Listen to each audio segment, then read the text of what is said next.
Gonzaga is given 4.5. I call the April 5th Common Council meeting to order. Madam Clerk, please call the roll. Mayor Olson. Here. Alderman Dandria. Here. Alderman Mayor. Here. Alderwoman Wilhelm. Here. Alderwoman Hanneman. Here. Alderman Barber. Here. Alderman Nelson. Here. Quorum, please rise, join the pledge of allegiance. I pledge Allegiance to the flag of the United States of America and to the republic for which it stands, one nation, under God, indivisible, with liberty and justice for all. Before we get started tonight, I just want to acknowledge the passing of Phil Nickerson a couple of days ago. Phil's been a long-standing, active member of the community, served on our Parks Commission for forever. He was also a member of the Board of Education for a fair amount of time. And he also helped out with civic celebrations, I believe, active in the Lions Club, and he passed away 2 days ago. So if I may have a moment of silence in memory of Phil.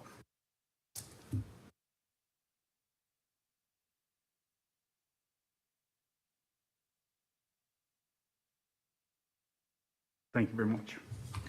With that, we move on to item A1. We did roll call. We do have a quorum. Item B is citizens' comment period. Any citizen wishing to speak? Mr. Lewandowski.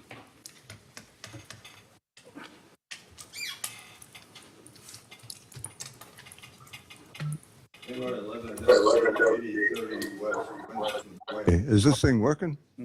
Thank you. I just want to make a statement in regards to the improvements of Pleasant View Park. We spent $500,000, over $500,000 to build it, and now we're going to improve it?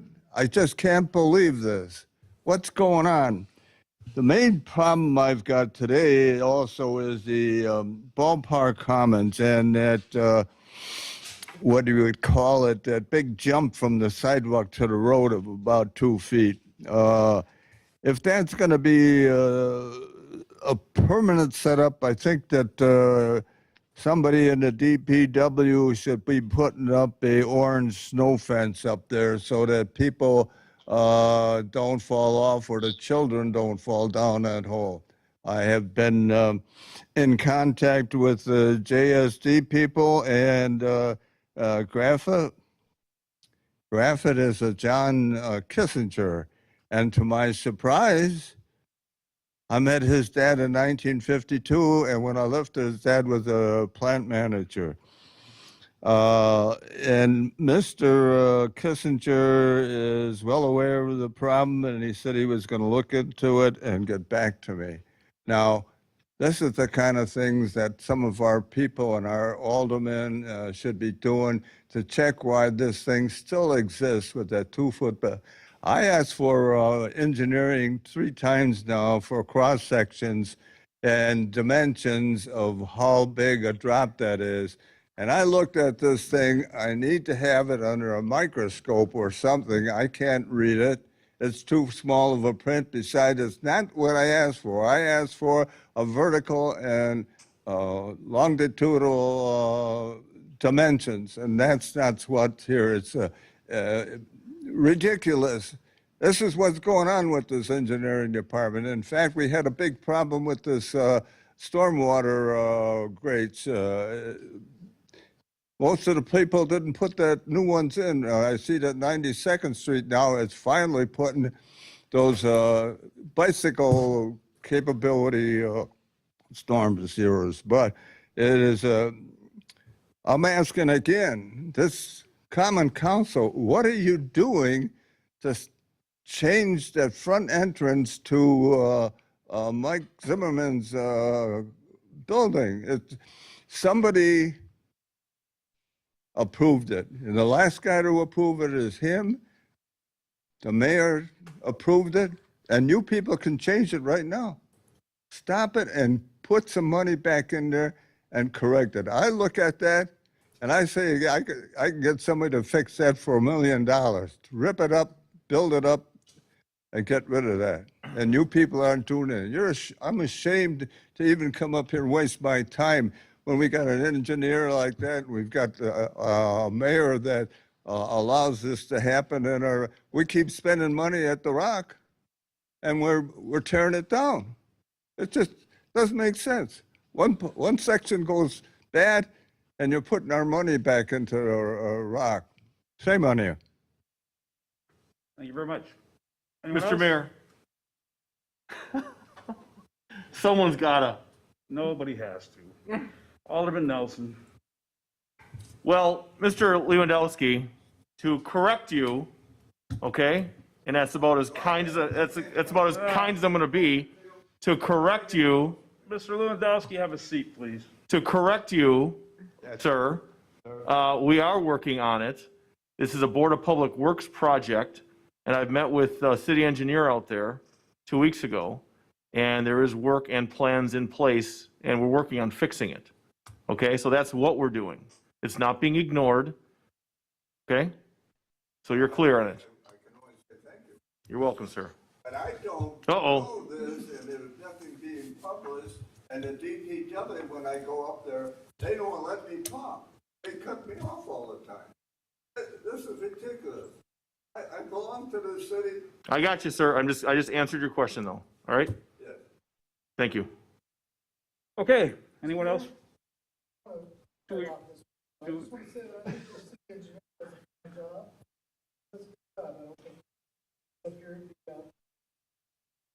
Killed. Oh, thank you for that. Absolutely.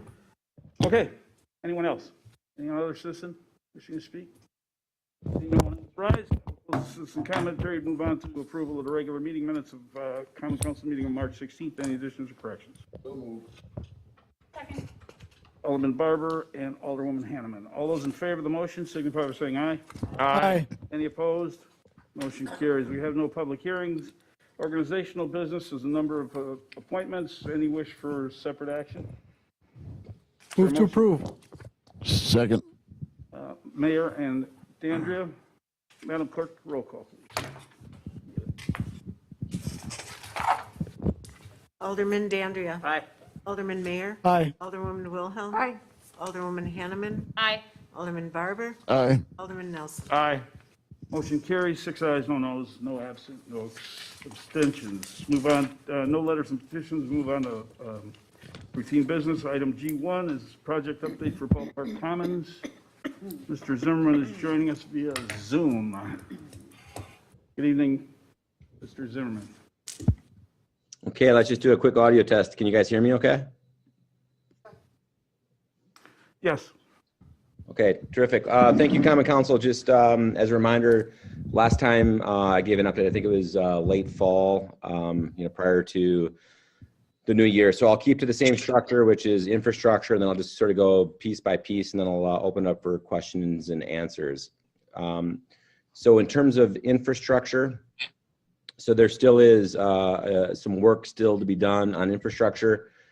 We are assembling a bid package for the remaining work, which, at a very high level includes the final lift on Ballpark Drive, Old Loomis Road, some landscape, and then miscellaneous punch list items. So we expect to hire that company in May, and then we wanted to make sure that all of the major construction was done with Villa Village. So we anticipate that the work will be done by fall of 2021, which also includes all of the agreements and paperwork to transfer, the road and everything else over to the city. I guess additionally, since last time we met, the city staff and the development team, we met, and we also developed a master punch list, which, are those things that bring us to completion. And then what we do is we update that on a monthly basis. So we're really close in infrastructure. Hopefully we're done by, late summer, early fall. New Perspective Senior Living. So the last report out had occupancy, if you recall, which was the fastest to 50% in New Perspective Senior Living company history. And then it continued to outpace, even though January and February, they tend to see low numbers, which is, pretty typical. So occupancy right now sits at 60%, which again is ahead of schedule. The buy season, though, however, does start now and then runs through September, just to give people kind of a context of how new perspective works. So there are 20 planned move-ins that will occur between now and May 1st. And they're still expected to be at 90%, 92% occupancy in less than 18 months, again, which will be a company record and also an industry standard for stabilized communities.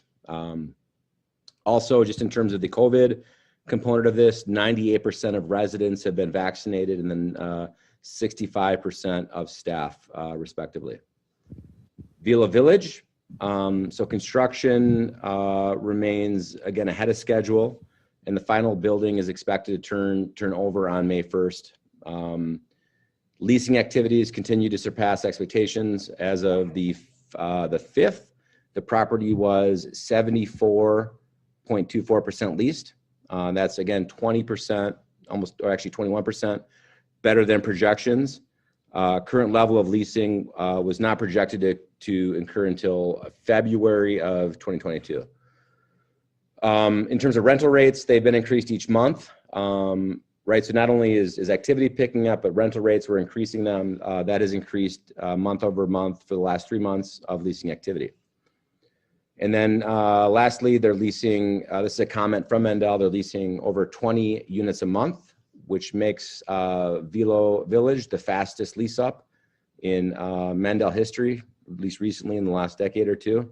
So bottom line, I would say that this particular component of the development is absolutely crushing it. It's absolutely successful. So it's just really, really great stuff. Office retail. So we're gonna move to the north side of the development. Full build out is done there, moved in. Ortho Laser, which is a new tenant that I think I introduced you folks to. Their build out is done, they're moved in. They're doing extremely well. Their projections, they're also crushing it. Their patient visits are significant.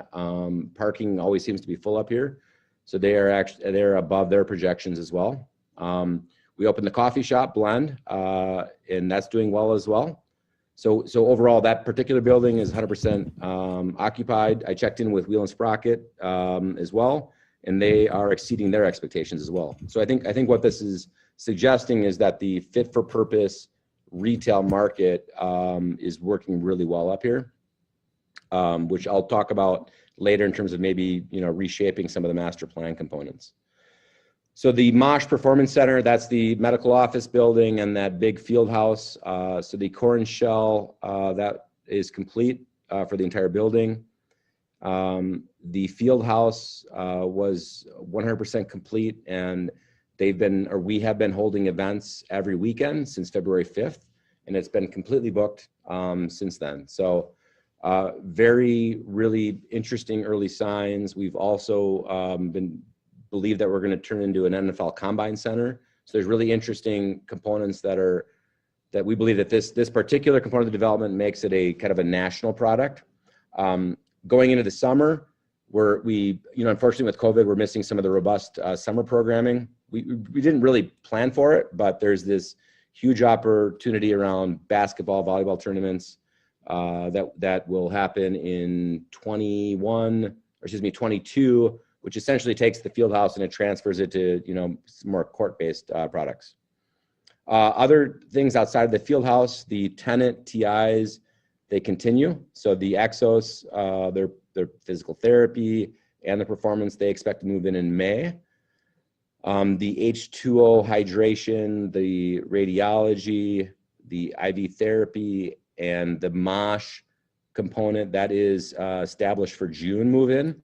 And then the Fuel Cafe is established for July. So everything from a medical office building, which is the building right next to the field house, should have kind of a midsummer move-in date. We also secured a fitness center that you guys would know the name. I'm going to let them release their own PR schedule, but they signed a 10-year lease. So they are essentially taking a chunk of the first floor and then all of the second floor. So that name will be named later, but they have started the build out. They've signed the lease. They will move in September, October. And then on the third space, which is really all that's available, there's some really interesting conversations going on with kind of wellness, med-spa types of products. And then I think just last bullet point on this particular component of the development is that there's an exterior signage meeting this week, Thursday, with city staff.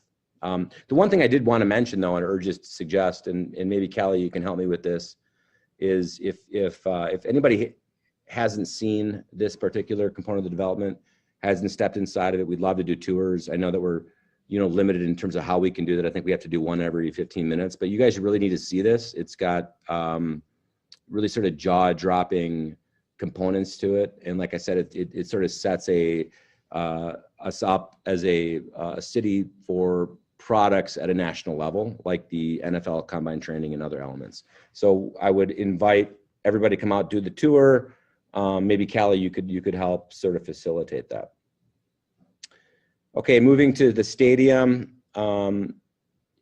So 2 weekends ago, it was sort of a, you know, not talked about, but UWM had their season opener. They actually, it was a cold day, really cold day, but they had close to 400 people in attendance. They swept Fort Wayne, Purdue, which is a really big milestone, I think for the development and also for UWM because they're a significant tenant. But they had their opener, and that's sort of 2-3 years in the making. They also have a, if anybody wants to check a game out, they come back this weekend. In terms of the Milkmen, spring training starts May 1st. We are also going to be hosting the Winnipeg Gold Eyes for their spring training. They've run into some border issues. So what that means for the city is just more good stuff, more hotel rooms, more spring training games. So again, I think that's good news. Home opener does start on the 25th for the Milkmen. We've also met with the health department. We've got an approved COVID plan, which starts us out at 50% capacity. We also have a number of graduations with other high schools and colleges, 8 of them specifically. That coupled with other events that are on the drawing board are in the Franklin Field usage submittal that has been submitted and I think are being currently reviewed by the staff. I think fireworks is on the agenda tonight, which is a piece of that. Turn the page to Lux Golf. So if you recall, last time I said there's no meaningful updates, largely due to COVID, getting bank debt on that. It has been very, very difficult, but we've made some really good progress since that. So financing appears to be in place. Construction now is planned for late spring. And, you know, the goal is to open spring of next year. So that looks like it's, we've got a couple of letters of intent. We just need to pick the right one in terms of the bank that we want to go with. So that is really, really significant news for the city, for the TID schedule. So, the debt markets are now starting to open up, which is really good signs. Hotel news. So this is sort of good news, bad news. Again, if you recall, the update prior to this was no meaningful updates. But the bad news was we were checking in with the for context, what we did is we sold the land to a developer in a joint venture structure. That developer was not paying the tax bill. So it was a separate LLC that was set up. They weren't paying the tax bill. They were not returning phone calls. So we had our lawyers jump in, and we essentially bought the land back, put it into a separate LLC, and went back to the market on different hotels. This is about 45 days ago. So since then, we now have 2 new LOIs. So we've got 2 really strong candidates. Went back to the market, and now we just need to pick which horse we want to have. Both are the same product, which I'll talk about maybe at the next meeting. But sort of bad news is, it unfortunately got to that point. Good news is we were in a better spot than we are now, and I'm sure that people will have questions on this at the end. So I'll kind of reserve that, but we've got 2 offers, and we'll probably make a decision on which developer we'll pick in the next 7 to 14 days. Other sort of macro updates, the brew pub has not moved at all, and part of it's probably just the times we live in, but when we are also sort of thinking about the development, how the office leased up really quickly, and just how the market is shaping this, we're now thinking about that pad, if you will, maybe doing a different use. So maybe a brew pub, may not be a brew pub. We'll come back to you on that once we sort of form a deeper opinion on it. The Milky Way is set to launch its second season starting May 21st, and I recognize that that has to be not broadcast anything other than via AM/FM. The Rock Sports Camp officially opened this past weekend with a sold-out tournament. The entire summer actually is schedule is substantially sold out too. So we expect another 150,000 visitors that'll come just from that piece of it. The Umbrella Bar is set to open mid-April. We met with the health department to review our COVID plan for all of our products at Ballpark Commons. They've suggested a number of changes. We've adopted those changes. So I think we're good there. On the tourism front, we continue to work with and support the Franklin Tourism Committee, and we're excited about the work that Carrie's doing, excited about her potential, but I'll sort of largely defer to her on those updates. And then, as my friend Leroy brought up, we understand that there's issues and concerns around the entranceway, and as Alderman Nelson suggested, working on it. So more to come on that. So I will hit the pause button, but those are the updates for Ballpark Commons. Questions? Looks like you did a good job, Mike. Okay, Not one? appears not. That's terrific. So you're now excused. Thank Have a you. nice evening. You too. Thanks. Okay. Last chance. He's gone. Okay, G3 is resolution accepting a water main easement for Strauss Investments. G2. Why am I ahead of myself? This is a concept review for Bear Boomtown LLC, in this case, for condominiums on Ryan Road, between Ryan Road and Loomis Road. Who's going to do it? SR?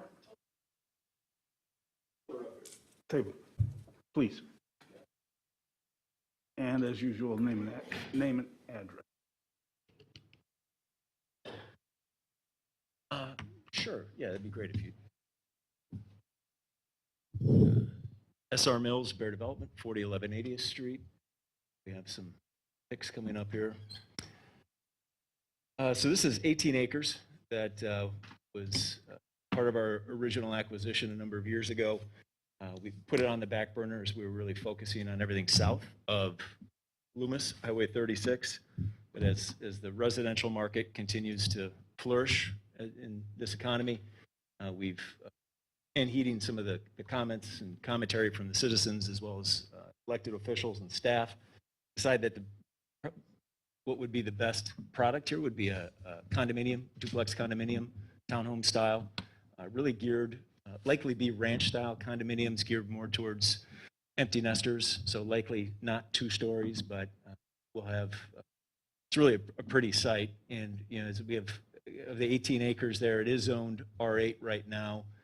It would allow for about 45 units. What we're showing right here is, again, just conceptual in nature, 13 pads equating to 26 units, so significantly less dense.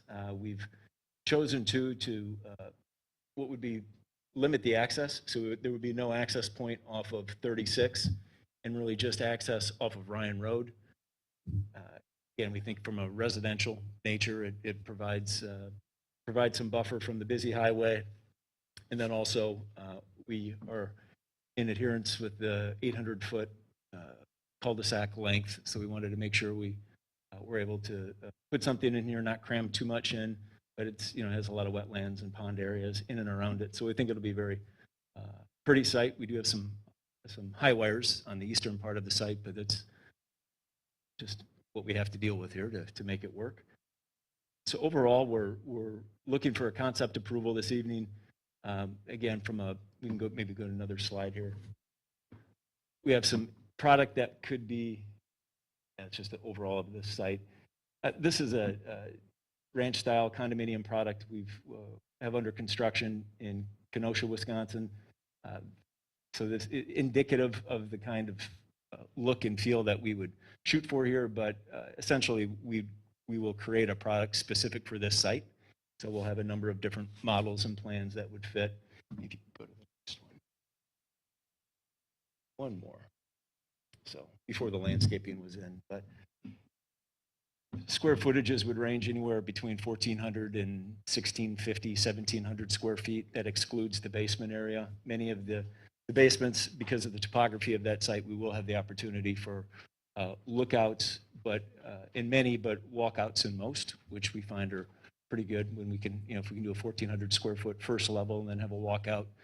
It'll be a very nice product. From a price point, would expect it anywhere, from the most economical, probably 320,000 to, and that's for just one side, up to about 380 is what we're seeing based on upgrades and fit and finish that the client would want. So we think it'll be a good fit. Altogether, it'd be about $8.5 million worth of tax base. I think it fits with the zoning right now and the kind of the rules and regs that we've gotten it to design the product around. So yeah, looking for any comments that you might have or thoughts. Okay, I got to give this at every concept review. Concept reviews allows the common council to offer you a general opinion of where it's going, but in no way will we take a vote or give you up or down, like it or don't. You'll have to determine that on yourself. That's standard language. You got to do it. Yep. You've heard it before. Questions? Alderman Nelson. Hold on. Push your mic. Push your button. Thank you. Mr. Mills, thank you for coming in. And just to confirm, because I did have a couple calls on this, so low end is 320, high end's about 380. Just ballpark, not holding me down to this, but that's kind of the range we're looking at. As far as garages, now I'm kind of looking at it kind of warped. Are those 2-car garages? Correct. They Okay, all have a 2-car garage. 2-car garage, thank you. And right now you have a similar product going in Kenosha that you are kind of modeling this after, so you do have a demand. Obviously you've done your homework. You wouldn't be where you're at if you weren't. So I have no further questions and I support it. Thank you for coming. Thank you. Alderman Wilhelm.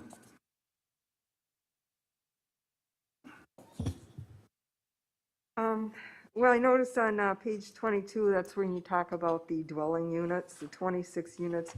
There's 18 acres here. So what you're saying, it comes out to about 1.7 dwelling units? Is that? 1.7, 1.8, I believe. And some of the acreage, if we looked at it from a gross density standpoint within the R8, it would be about 95 units would be allowed, but because we net out the existing wetlands, so that takes us to, I believe, the 45-ish. Yeah, that's what I was going to ask next, was if the wetlands were included or you had to take that out to come up with that figure. Yeah, we did net that out. And we're still, if it's 45 and we're at 26 here. So what's the average you're having between the buildings? Isn't it like 5 feet setback for each? So it's, you have to have 10? Yeah, that's a good question. And part of it is we're not entirely sure. What we have here are pads, general building pads designated, and they range anywhere from 60 feet by 60 feet. So the building in front of you here is 68 feet, 68 feet wide and 63 feet deep. So we'll have to have some variations of it, but our pads go from 60 by 60 to 80 by 80, and we still have that necessary setback in accordance with the regs, which I think is, so 10 feet between the pads. Could we have that other plan back up that shows the cul-de-sac? I think that was the first one.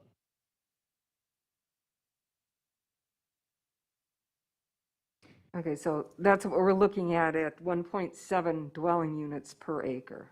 Correct. So if you look at pad number 13, that's the smallest we have in the upper right-hand corner. That's 60 by 60. But then if you look at pad number 2, by example, that's 80 by 80. And so the buildings won't be squares or rectangles like this, but it just gives a general dimension. Right. You need to make sure it fits with that. Okay. And we'll push and pull a little bit too. So for instance, in pad number 12, that's represented by an 80-foot width, 60-foot depth.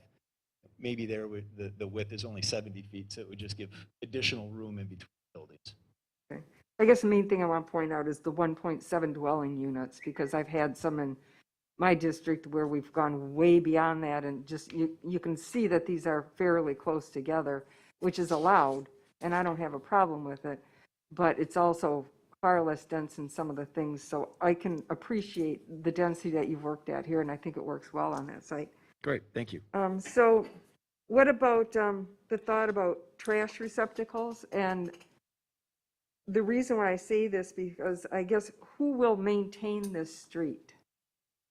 So the street, public or private?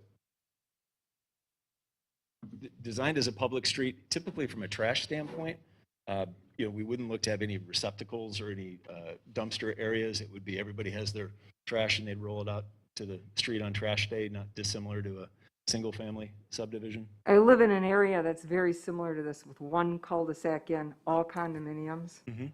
It's a private street. Okay.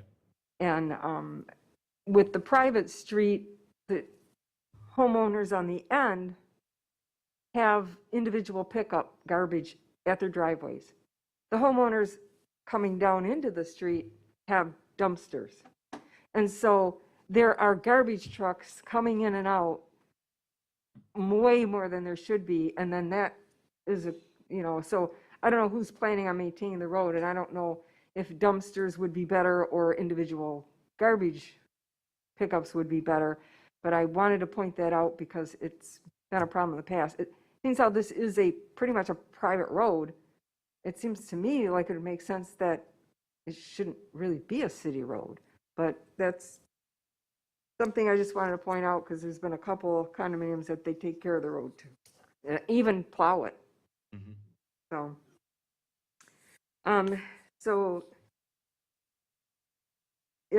since it makes mention on page 16 that this site is now within the TIF district of number 6, question for staff, are we still okay with I think it's 30% allowed for residential within the TID district, or has that percentage allowed changed?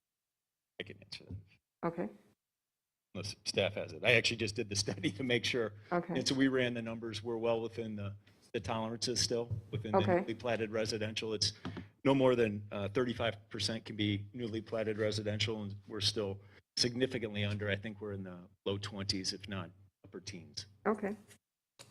And I also had the 2-car garage requirement. So I guess per unit, you required 2-car garages, so you're going to have 4 on each one of those buildings, 4 garages? Correct. So that would, Okay. and we try and get creative too, where if we can side load one, and depending on the lot depth and width, we hate having it where you always, you just see nothing but garage doors. So we do our best to make it very aesthetically pleasing. Okay.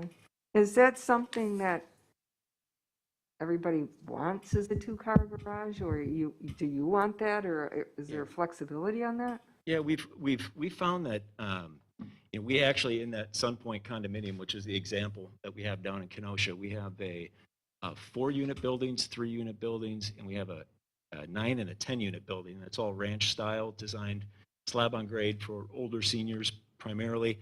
And in some of the interior units, we actually have 1-car garages. And even in those instances, we still find ourselves battling that from a sales standpoint, that typically the consumer is looking for a minimum of a 2-car garage. What we've tried to do, oftentimes what we hear is, it's not that I want to keep a car there, I just have all this other stuff that I want to keep there.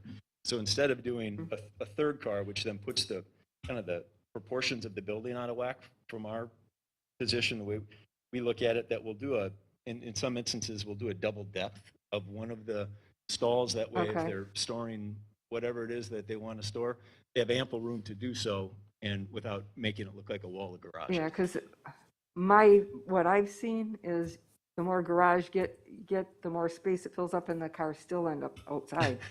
So you might want to have a provision in your bylaws that says that 1 car has to be inside.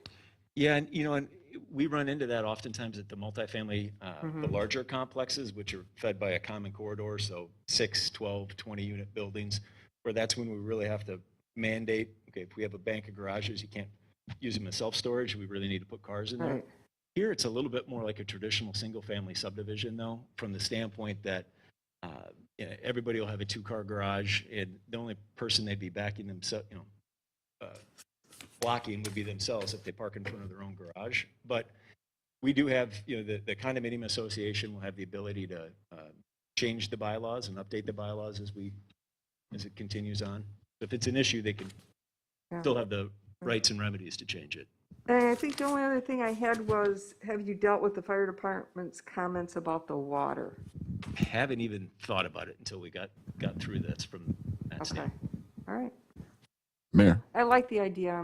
It's nice to give a little bit different options. Mayor? Just, it's either huge, single family, or go into apartments. And this is a good in between, and I think it's going to be a market you're going to do well with. Great, Thank thank you. you. Alderman Barber. the one comment I have is this particular year with the snow we've been having, and to pick up on the earlier comment, especially in a cul-de-sac, and this looks like a long run of snow that you're going to be pushing all the way down to the bottom to come back up around. Mm-hmm. Where does that snow end up and where does it go? I mean, I've gotten a lot of complaints where they're piling it, not removing it, and those are the kind of issues that I can see might be problematic. So I don't know what your thoughts are on that. Yeah, this year certainly, though, any issues with snow storage came to the forefront with all the communities that, as you try and stack it. I think in this instance, we always design an area that you can push snow to. That's not going to impede somebody's views nor irritate the neighbors, et cetera. I think the yellow boxes here are a little deceptive just because those are the maximum sizes. In reality, once you place the units on there, they're going to be significantly smaller than the outside boxes. So we'll designate one, if not two areas that when the snow trucks, snow plows are coming through, they can push it and make it easy where they can stack the snow. And then it can drain into one of the detention basins or some other spillway so we're not flooding anybody out once it starts to melt.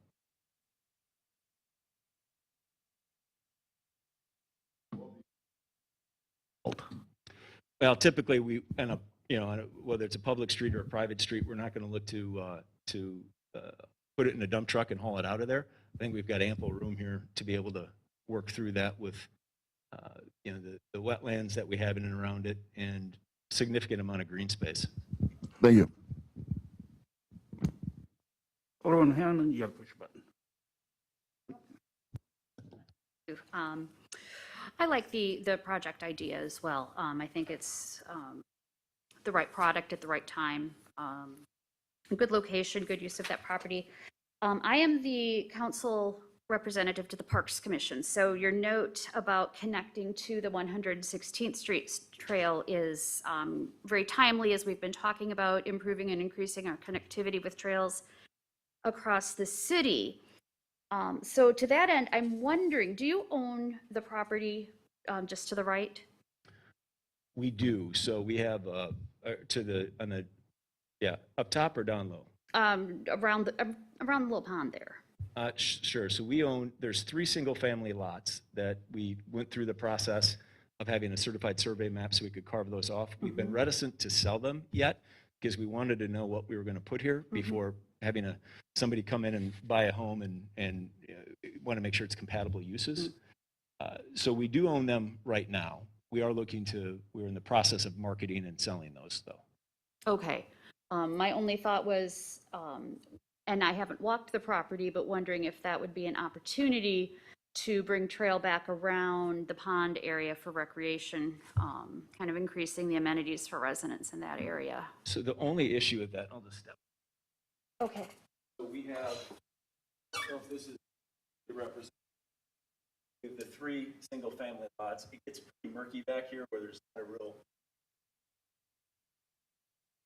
a clean shoreline per se, and we don't some of the other abutting properties to the so we have different ownership here, but we don't have the ability to all the way around. But it would be a little, from a condominium standpoint, I think I like the idea of having connected trail systems. We get to single-family houses, it's a little more problematic if we have area of public space in the back of their lot. We have problems. Thanks. Anyone else? Alderman Dandridge, push a button. Yes, I think most of the questions were addressed. I think it's appropriate. I mean, we're seeing the success that's happening with the twin dominiums along 76th and near Oakwood. Yep. And I see this as an extension of that thought process. The materials, exterior, I know this is going to go to plan. On there or in Kenosha, are you using hardy plank, aluminum? It would be hardy board and/or LP Smart Siding, which is Okay. also comparable 50-year life product. Okay, okay. And then on top, the shaking, is that same material? Yeah, so we have seen times where certain builders will use a vinyl shank product or the shake product, but it can warp and Correct. sun affects it different. So we always just do, if it's a shake or a different kind of lap look, we still do that in a hardy or LP that we do. Then the you're balance putting of the building. dimensional shingles? Yeah. Okay. Yeah, I mean, as long as you stay decorative and architecturally appealing, the two-car garage concept is a need. People are downsizing. Mhm. They're looking for it. Some of them are coming from three-car garages. They're compromising with a two-car. Marketability, it's definitely going to help in marketability. Yeah, it's our Thanks. thought too. I think it's a good project. Alderman Dandria has a 12-car garage.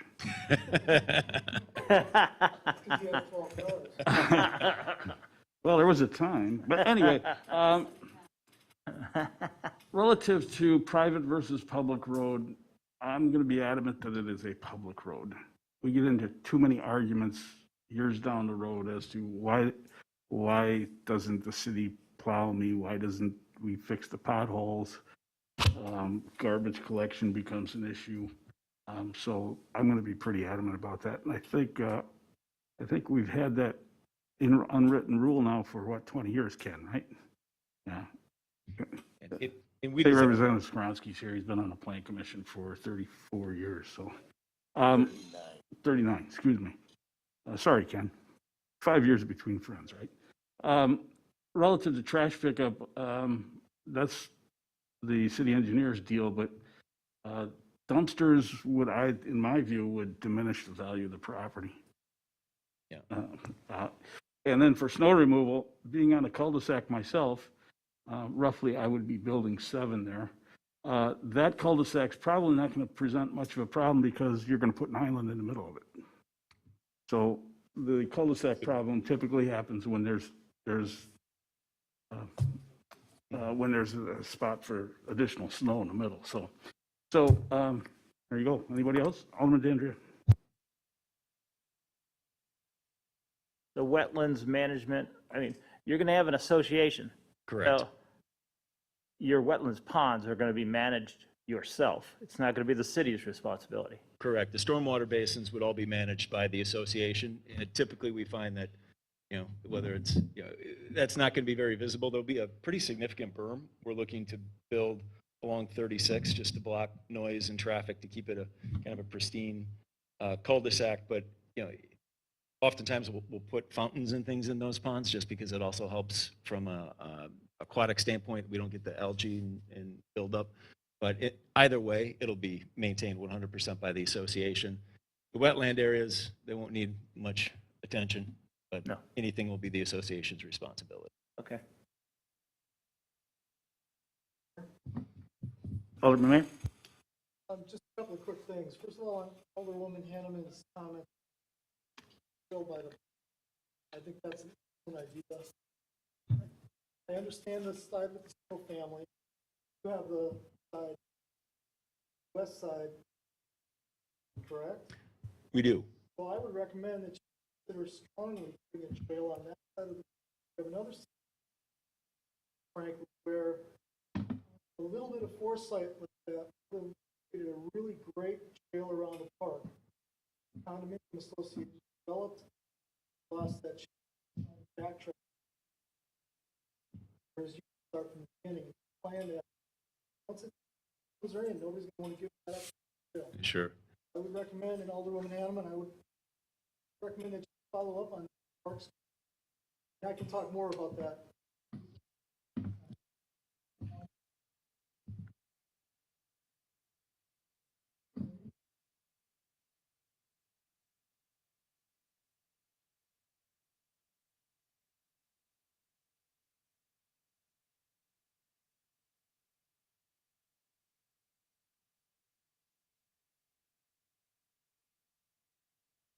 that's counterproductive to put residential on TIF development, but I think that ship has already sailed here. I am really happy to hear that you're developing owner-occupied developments as opposed to apartments. I would be totally against it if it was apartments. It's owner-occupied. That's a totally different world. So I'm really glad to see that. So thank you. And as it relates to your comments about the trails, I wholeheartedly agree with you on that. I think that we find that as it's an amenity that brings a lot of value. We'll just have to be pretty thoughtful as to, we don't want to have them too close to somebody's backyard where we get to the public-private, it feels a little invasive. The only other issue too in getting down to that pond area is there's all of that green is pretty significant wetlands. And I don't know how we would do that, but with that said, I think there's some other creative things that we can do to have a nice trail system and eventually connect it to the northwest so it can connect up into the existing trail. Thank you. Thank you very much. SR? Thank you. Okay, Appreciate thank you. Have a great night. You too, guys. G3 is a resolution accepting water main for Strauss Investments.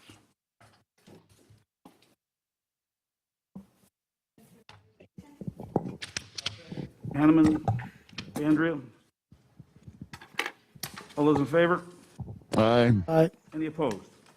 Motion carries. G4 on page 45 is a resolution to accept stormwater facilities maintenance agreements from Mills Hotel Wyoming, Oak Estates, Oakwood at Ryan, and PI Investors of Franklin. Mr. One second. Mr. City Attorney, push your button, please. Recommend, if there is a motion to approve, that they include subject to technical corrections approved by engineering department staff and the city attorney. I'll make that motion. So move. Second. Seconded by Nelson, seconded by Mayor. Discussion of the motion, hearing none. All those in favor signify by saying aye. Aye. Any opposed? Motion carries. G5 is a result of survey for potential sanitary sewer for a couple of lots on St. Martin's Road. Actually, a few lots. Mr. Nope. I'll yield to the city engineer, then I was going to make the motion. Mr. City Engineer?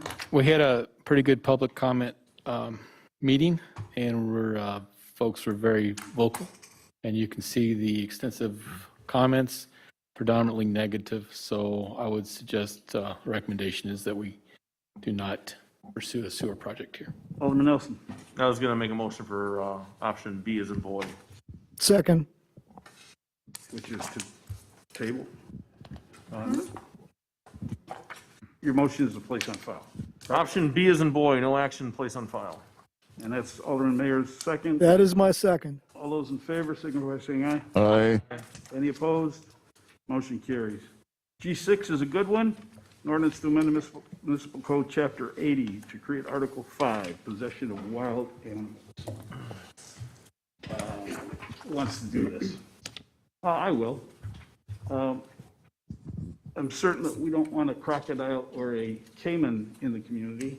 This is a response to that. It also takes care of a couple of other issues we've seen in the past. Alderman Wilhelm. Motion to adopt the ordinance to amend the municipal code chapter 80 animals to create Article 5, possession of wild animals. With the changes by the city attorney. Correct. Second. Question? Mr. City Attorney. Now you can give it A couple of general comments. Number one, the subject matter arose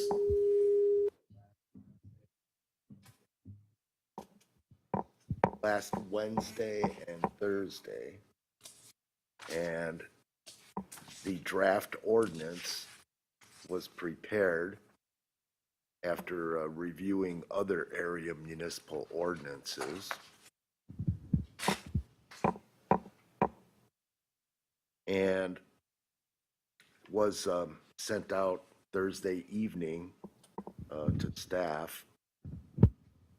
And I do have one proposed amendment, but I thought my initial thought on the process was existing animals listed in the ordinance that are current in terms of possession and existence within the city, and does this apply to currently existing? And so did the research on it as time permitted, and I will, the latest of League of Wisconsin Municipalities legal opinions that I found as close to on point within all of their legal opinions. I'll quote a couple of provisions therefrom, and it referenced a 1936 Wisconsin Supreme Court case that involved the town of Muskego. And it's the name of it was Mueller, Muller. In any event, the opinion cites that case, and then it goes on to cite the McQuillan municipal law treatise.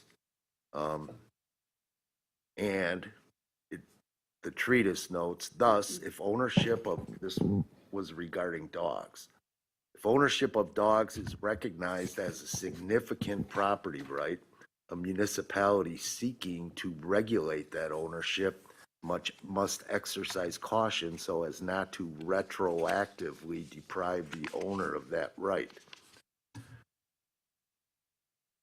As further expressed in McQuillan, municipal legislation cannot operate retroactively to deprive one of the vested contract or property rights. And then the opinion goes on after referencing again the opinion in the Mueller case, additional support for a conclusion, the conclusion that an ordinance regulating the number of dogs per household need not grandfather in non-conforming uses or non-conforming households may be derived from the fact situation which that opinion addressed. And then it discusses the case in Mueller and concludes, the opinion does, of the league. Thus, while the court did not specifically address the issue of the ordinance having retrospective effect, it apparently found little property right which required protection. It may be the case, however, that a contrary result would be reached if the dog owner were a breeder whose business would be hampered.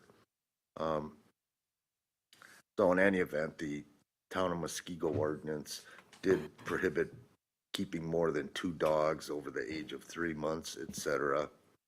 And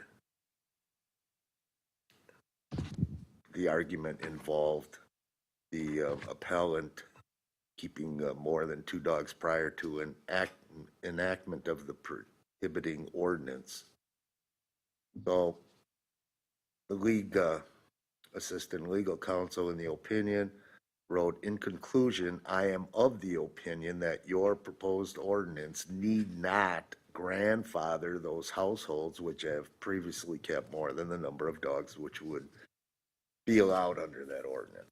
So there is no grandfather provision in this draft ordinance before the council, but with the time permitting, et cetera, and I did try and contact other municipal attorneys Friday and today, and didn't get through to anybody just to see if there was any experience with this form of wild animals regulatory local ordinance. All that being said, the suggestion would be to adopt the motion as stated in the action sheet, a motion to adopt an ordinance to amend the municipal code, chapter 80 animals, to create article 5 possession of wild animals, and to add at the end of the section 80:30 purpose and application provision before the quote, period, close quote, in the draft ordinance before the common council, colon, quote, semicolon, the provisions of this Article 5 shall not apply to and do not prohibit, comma, regulate or affect any meat and slash or food processing use and slash or facility, comma, or farm use and or facility, comma, licensed and or authorized by and having obtained any required approvals therefore pursuant to any applicable federal, comma, state of Wisconsin and slash or city of Franklin laws, comma, rules and ordinances as may be required, close quote. Alderman Wilhelm. There was a lot of discussion in the beginning about multiple dog and cat owners. I didn't see anything that this applies here, so were you just making reference to different laws or? That's why I shared with staff. I know the health department, part of this process on Thursday, the health officer essentially obtained a in writing response opinion which supported this type of local regulatory ordinance, and it was from the executive director of the Milwaukee area domestic animals commission.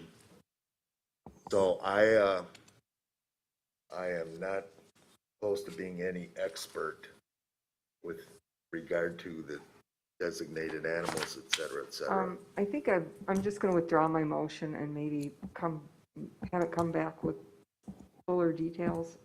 At this point, I am withdrawing my motion. Okay. The direct answer to your question is no, it doesn't deal with dogs, it deals with wild animals. But I believe the city attorney was looking to give us illustration about existing animals and multiple. So I will move adoption Okay? Is there, with the additions and corrections as just explained by the city attorney. is there a second? Second. So Alderman Hanneman moved for adoption with the changes offered by the city attorney, seconded by Barber. Any other discussion? Discussion. Where did this come from? It's not- There was interest on somebody's part to have one of the animals listed on the stage. Ask who Mark, this is the first I'm hearing, getting this package. It would be best not to. I'll tell you afterwards. I don't know if I want to vote. Well, it puts the city in an uncomfortable position. So we If can we do offer- this on Thursday, though? You want to tell them? that It is you're- what it is. Okay, yeah, there was a constituent, Mark, Here, Mr. Eddy. We keep asking questions that probably shouldn't be asked. Okay, well, Mr. Eddy. maybe I don't need that answer. We found out about this on Thursday, City attorney and we're ready offered, for an ordinance already by Monday night? Without getting into the details of the name of the person or the location specific, it was a person who inquired about owning either an alligator or caiman in a residential neighborhood. I think actually District 1, but I'm not Yeah. entirely sure of that. not too far from my house. But it was like less than a block away from elementary school. I did ask for input from a variety of sources. I forwarded out to, I think the mayor got a copy, and I think Courtney also got part of it. It went to, I also inquired with the Wisconsin Humane Society and also MedAc, and Courtney actually got a hold of them, and their quote basically was, we've had experiences with these animals, and other than the fact that they're strictly dangerous, they don't have the brain pan to be domesticated ever. They are eating machines. They are intended to, they eat and they sleep and they lay waste, and that's about all they do. They're geared towards survival, and that's all they do. You can't, it's not like a dog which you can train. There is no training of an alligator or caiman. And they said the other problem is that when they get bigger, frequently the space that they're inhabiting is not designed for them. So they end up with deformities and other things. So you end up treating the animal poorly as well. So there's two problems. One, they're not safe for human habitation, and two, they're not safe on their own terms within the human habitat. So part of the reason why this ordinance came about was largely because we're trying to prevent situations like this from happening because of potential interest in owning an animal that you really shouldn't be owning in a residential context. Thank you, that makes good sense. I'm still in awe that we can recognize 1,000 birds.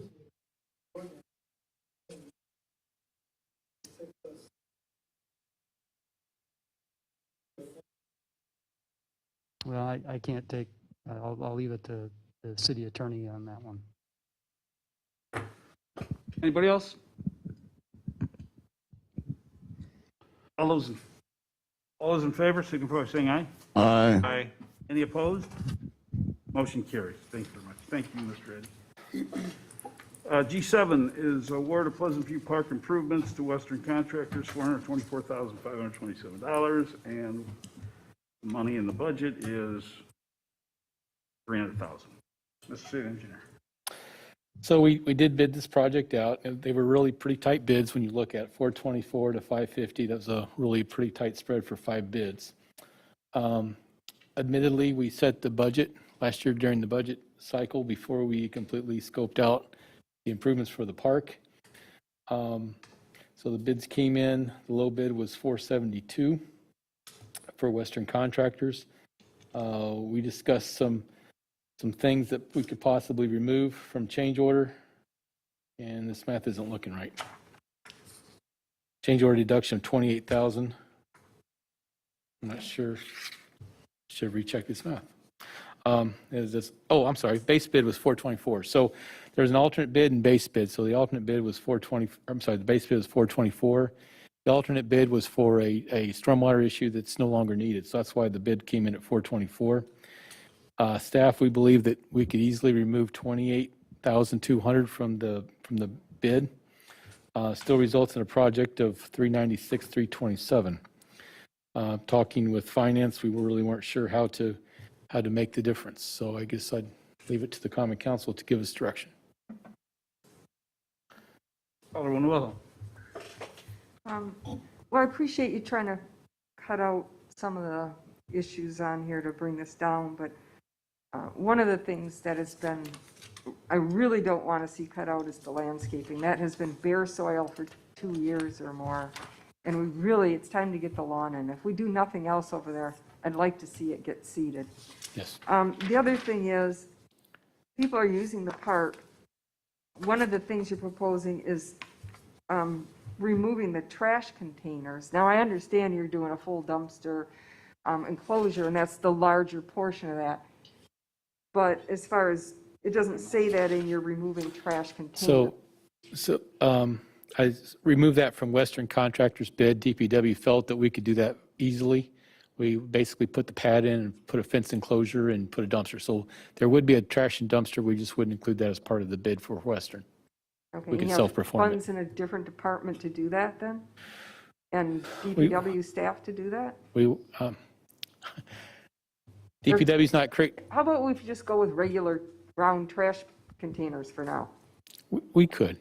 Why don't we just do that until you have some more funding? And I mean, as long as we have the ability to pick up trash, we don't necessarily have to have that right away. That'll save your DPW time and that. Sure. But I do think we should have some trash, and I don't want to have to wait to get the money for that. But, so then I'm okay with that. Aren't there some picnic tables already out there?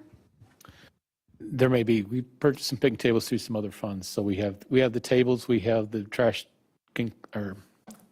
cans, and benches, I believe, were the other issues. So we're able to fund those through different different pots of money that we had. Okay, and then I noticed there's $5,000 for stairs and railing. Where does that come from? There is a grade differential between the, on the south side of the pavilion, as you would walk towards what would be the pickleball courts, there's going to be a sidewalk there. There's too much to just slope it, so we'd have to put some sort of a rail. Is that going to Stair. still be handicap accessible then? I believe so, because there are other ways to get there, but it's not as direct of a route. Okay, and it's something you really feel you need to do that $5,000 with the stairs then?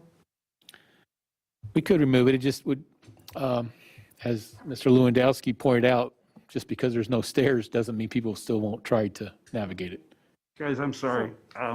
I apologize, Alderman Wilhelm, but we're getting into the weeds when the bigger question is this common council going to authorize $100,000 over budget, and worrying about 5,000 here, 5,000 there is not going to get you to 100,000. Well, I need to, Mayor, excuse me. You still have the floor, but I wanted to move this along. I understand that, but I need to know the project well enough to make sure I know, because, you know, the lawn needs to go in the trash cans. I want to make sure. The other thing I'm not clear on the sheet is that the trail is going in. That what? The trail that goes off the end of the parking lot to the subdivision that's going to be proposed on the next item? I didn't see that listed.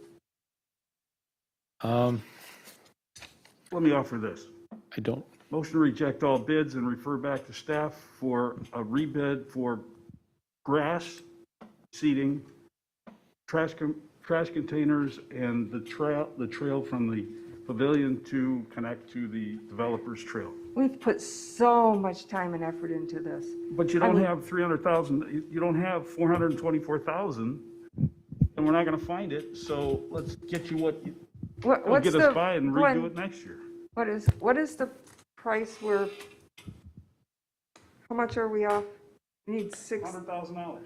Well, it looks like 60,000 because the 28,000 is coming off and we've resolved the 28,000.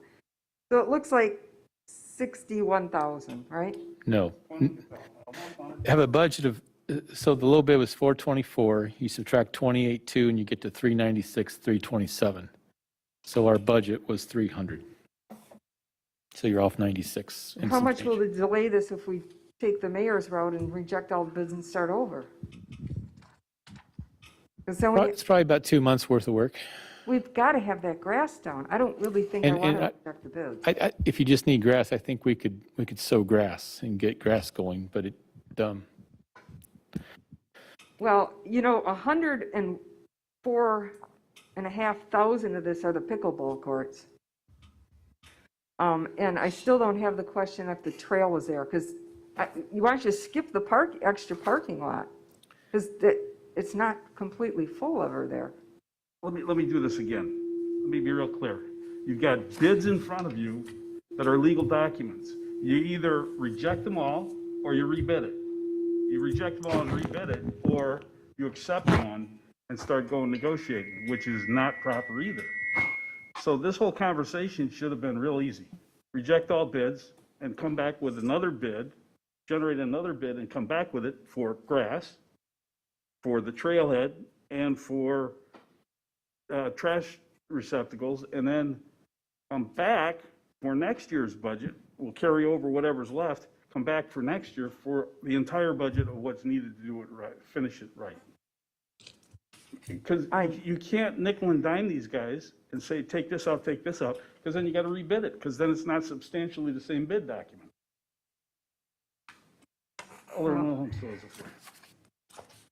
I guess I'd like to finish talking to Glenn and finding out, is the trail in or out? I believe it is. If you look at line 18 is asphalt pavement, and I believe the asphalt pavement is the trail. All right, so you brought it down, it says the project, 50 cent, bring it down to 360,000, and you want 424,000. So that line says that the plus or minus 15%, you could go as low as 360 and not significantly change project. So you still need to come up with 60,000 and some change above the $300,000 budget. Wow. I Otherwise, cannot believe how much time and effort has gone into this. Well, it just seems like we can't make any ground on this park at all. Did you try to come up with the financial resolution to this prior? I mean, this is the first I've even heard about this, and I know how hard Grave has worked and how many meetings and. It was discussed last week, and basically there is no funding is what I was told. So unless we could find the funding, and I'm not sure where to find the funding. Okay, well, I'm going to let someone else be the one to reject all the bids. I never wanted this big park to begin with. I never wanted to add all the pickleballs and all of this other stuff. I basically wanted the trailhead, not the parking lot, and I want the landscaping in and the trash and benches, like every other park. So, but I know how many promises were made to the pickleball people, and I know the park commission is going to be really disappointed. So I'm going to let somebody else reject all of that, because I'm not going to be the one to kill the pickleball courts this year. Alderwoman Hanneman. Thank you. My main concern in that proposed motion is if in rejecting these bids and we do a bare minimum to get the grass and whatever done, what happens to that $141,000 in impact fees? And my question would be to the Director of Finance or Mr. Rotzenberg, where does that put us? Are we back in double jeopardy with our impact fees if that's not spent this year?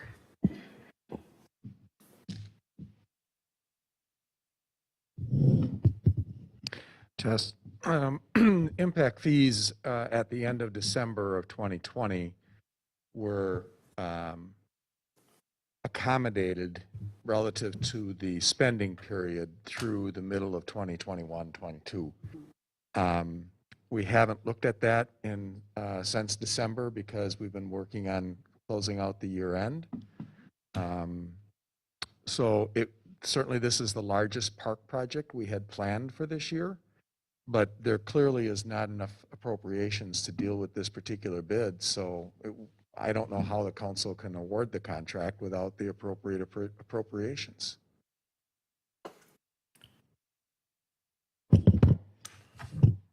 Well, I will make the motion to reject all bids. Second. Okay, we'll have two motions then. Any discussion of the motion to reject? All those in favor signify by saying aye. Aye. Aye. Any opposed? Motion carries. The additional bid, Alderman Wilhelm, or the additional motion?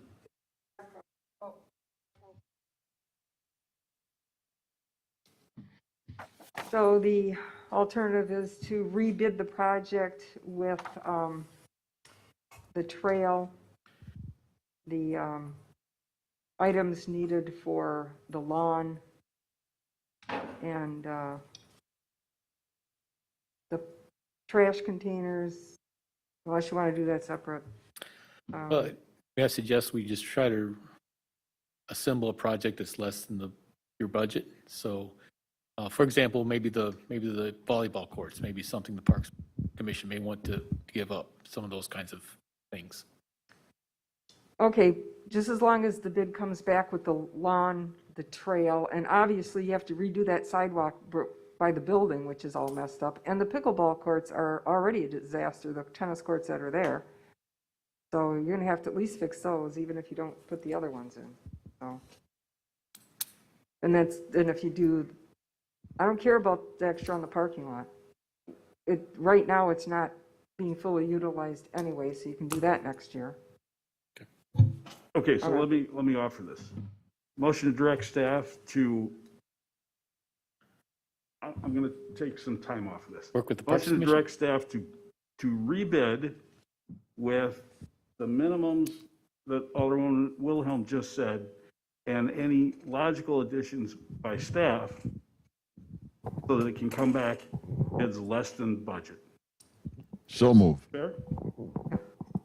So move. Alderman Wilhelm made the motion. Alderman Barber seconded. Any discussion? All those in favor, signify by saying aye. Aye. Aye. Any opposed? Motion carries.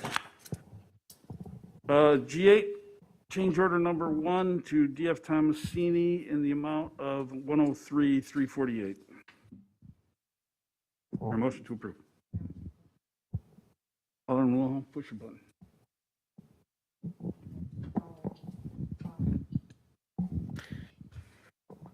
We added the water on 49th Street was part of this, and that wasn't previously discussed.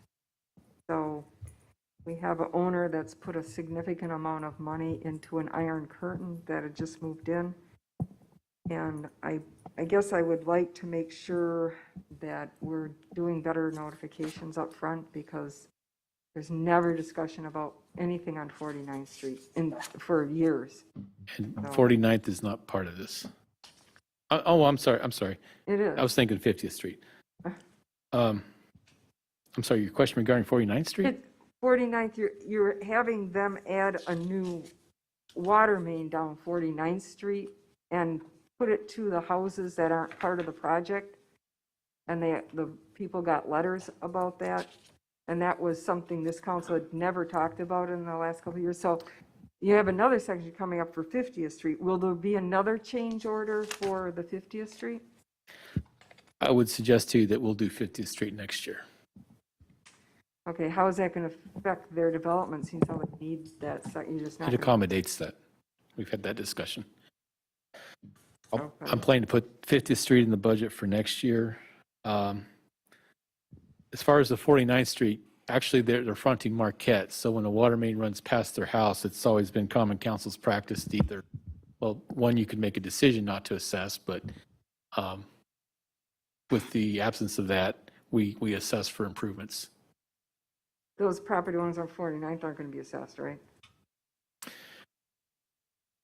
When you say 49th Street, but I'm only assessing the ones who would access adjacent to the water main. So I believe the only properties we're looking at are adjacent to Marquette. We have to go a little bit north to tie in the water main, but I don't believe it connects The any. ones on 49th Street, there was a pre-agreement to put Habowitz's coming from 50th Street from the backyard. I understand that city would prefer all water mains to be in the right of way. That makes sense. So at some point, somebody changed it and put water down 49th Street, and now it's going to existing homes underneath the road who have got, all those people have gotten letters. And I don't know if they're going to be assessed or not. I'm thinking not, but it's a change that is an unknown at this point. I'm not certain who sent out letters. I don't believe the water connection is that far north of the intersection of Marquette Street. I could be mistaken on that, but I don't think it goes very far. It's going all the way down 49th Street, all the way to Carmen's home, who used to work in Sandy's office, is an existing home, and that home has a new homeowner who just spent a significant amount of money. It's fine, but there was no discussion about assessment. It sounds like you're going to make the developer pay for it.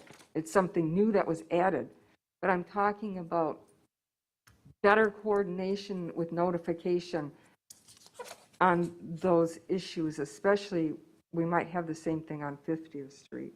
So I'm not sure about 49th Street. I know we didn't send out letters, so I'm not sure who sent out letters to the property The owners. write-up said that staff directed Matt's engineering company to send the letters out.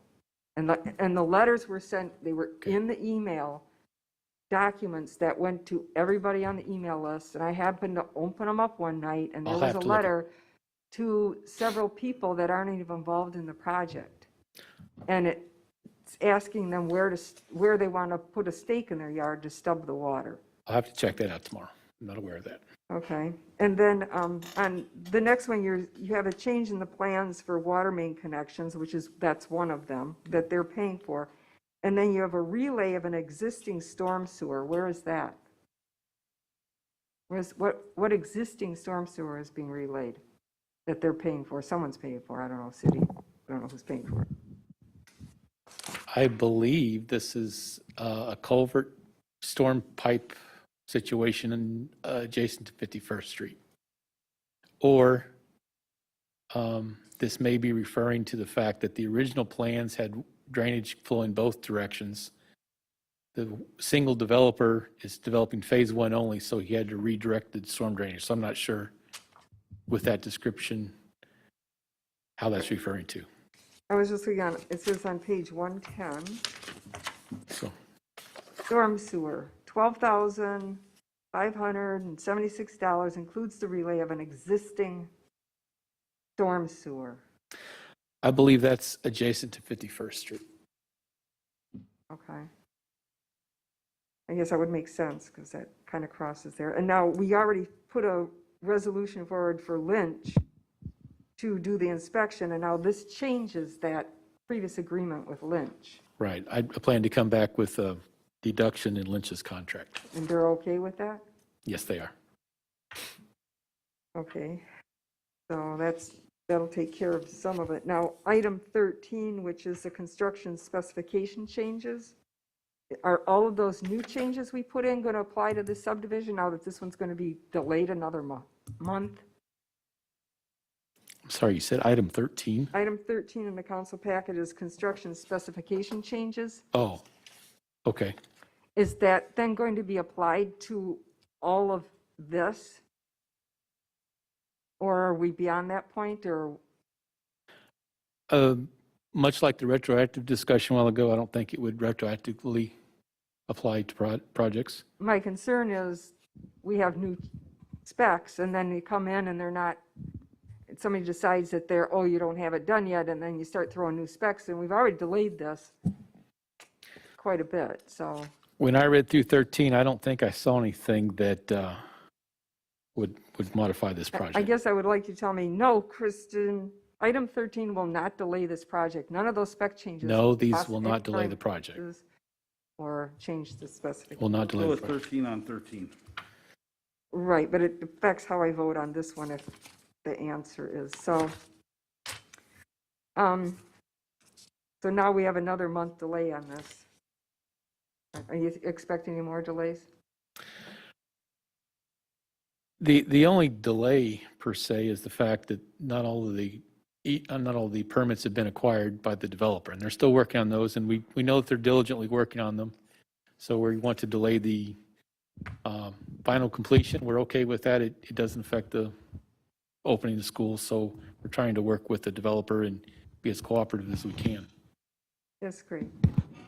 And I understand some of the delays were caused by additions that weren't going to be done before, like they had to design 50th Street for the city, that they were working on that, and they demanded that they didn't want that to delay it, and now this 49th Street was a new change too. So I'd just like to move forward with Marquette. Some of these changes have nothing to do with Marquette, and that was the goal, is just to get Marquette in. I'm going to hope that we're finally moving forward with this and make the motion to adopt the resolution for the change order for the construction of the 2020 Marquette Avenue Road in the amount of $103,348.82 with various fees paid by the contractor in the city. Is there a second? Second. Second by Dandria. All those in favor? Aye. Any opposed? Motion carries. D9, Common Council Administrative Policies and Procedures. Alderman Wellham. Okay, so I had written a little bit more detail in my email that at the board of the library board, we were discussing updating policies, and I thought, oh, well, you know, that's kind of something that is normally done. I know I've sat on different boards and commissions, and we look at updating policies, and I realized we have a book in the alderman's room that has quite a few of policies. And so those are listed. The clerk put together a nice list of what she had available. And if you look through those, some of those are obviously administrative and some of those are strictly council and how the council works. And I thought it was important that the first step would be to divide those laws out between the policies that are administrative and the policies that are council. And then I wanted to look at, should we keep them, should we change them? But then I realized none of these policies are online. So Because the elected are accountable to work for the citizens, according to the flow chart. I thought, well, before we change policies that aren't published, maybe we should publish them first, just the ones pertaining to the council. And once they're publicly available, then we could perform our review and input. So we are working in an open and public manner. And then I think that having these will help clarify and unify the council. And I think that just having everyone out there, you know, the first step in following the laws is knowing the laws are accountable to the public. So my motion, but I guess I'd like to hear other opinions. My motion was going to be to just place those policies on the website for now, and then we can bring them back at certain times and look at them. But any other ideas? That's all I really wanted to do at this point. Alderman Nelson, push your button. Looking at some of these points and trying to put something together that's specific to council members, to try to streamline things so you kind of have more of an understanding. You know, I always like to refer to when I had the opportunity to sit down with our city attorney and learn the do's, don'ts. That's all wonderfulness. You know, there's other areas that actually have common councils have handbooks, and perhaps the development of a handbook. In these handbooks, it kind of lays out the things that we should be aware of because it's things that we encounter. Kind of helps you understand how those things are. And in the handbook that I saw and was made privy to is also has an ethics component. So if we wish to make this kind of inclusive document and put things as transparent as we can and available online, I think there's some merit to what Alderman Wilhelm's bringing forward here, and I would like to see maybe if we're going to go forward, maybe a little more thought and perhaps, and it's a lot of work. There's no question about it. This is not going to be fun. But I think the end result will be something very useful for the city as a whole moving forward. Alderman Barber. Before moving forward and publishing it, I'd like to just kind of get an understanding of why it needs to change or what it's all about before anything else would happen. So I guess I'm not in favor of moving forward with publishing this at this point till we as a council have had a chance to look at these and figure out which way we want them to go. Alderman Dandria. I'm a little confused by this in publishing right now when we just had a counselor here that spoke to us about ethics, and I thought that there was a direction that staff was going to be going toward, that was going to be presenting some to us within a near future, that a lot of this on here could be encompassed. So I'm not quite sure. This is confusing to a recommendation that was made about a month ago that is going to entail quite a bit of these points here. So we want to make changes, but let's wait for the staff that's working on it to present their package to us before we just go ahead and do something. That's my thought. That's what I recall, Mr. Mayor. So maybe you can let me know if my thoughts are wrong.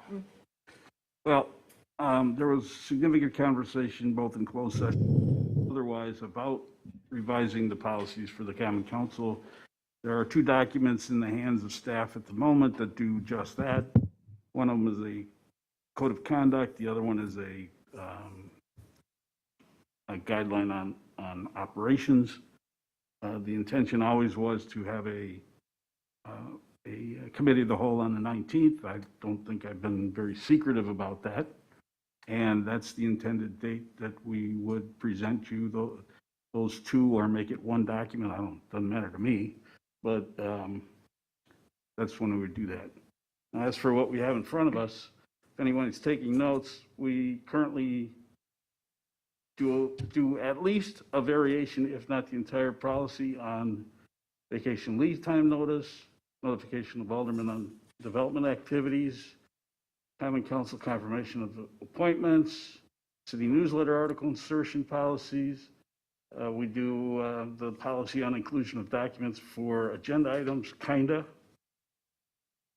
We do the voucher payment approval policy, and we do the qualification determination volunteers. So most of the ones that are not currently being followed are a cell phone policy from 18 years ago, and a data processing policy 18 years ago. Conference and seminar attendance follow-up summary report that was never implemented. As it was. I had to do one. And the annual review of department heads that changes based on whoever the mayor is. So Alderman Wilhelm, I'm sorry, let's do Alderman Hanneman first. Push your button, Sherry. Thank you. I was just going to say that my recollection is the same as Alderman Dandria's, that this was going to come back to us as something from staff with recommendations, basically starting at square one from this. Okay. So I can wait until the 19th if there's something going to be presented there. Alderman Wilhelm? Well, I think we're all afraid of something. I'm not really sure what we're afraid of. My idea is we have laws. These are the laws in our books. And I didn't say most of the ones. City Attorney, could you clarify if these are laws that are adopted and in place? All I had in the council packet was a list of these policies, and, those occurred at the turn of the century, and they're administrative policies, they're not laws. Okay, so, but they were adopted by the council, and until they're changed, they I apply. don't know if they were. My recollection, Well, I when I actually- saw the agenda item, was that the then relatively new administrator started this process, policy creation, review, et cetera. Okay, so what we have here is, with the exception of one that says it wasn't approved, and I've looked through these, as far as I know, they all have a mayoral signature and they all have votes on them in the council, and they're in the council room. I'm looking, second one, mayoral directive. Third one, mayoral directive.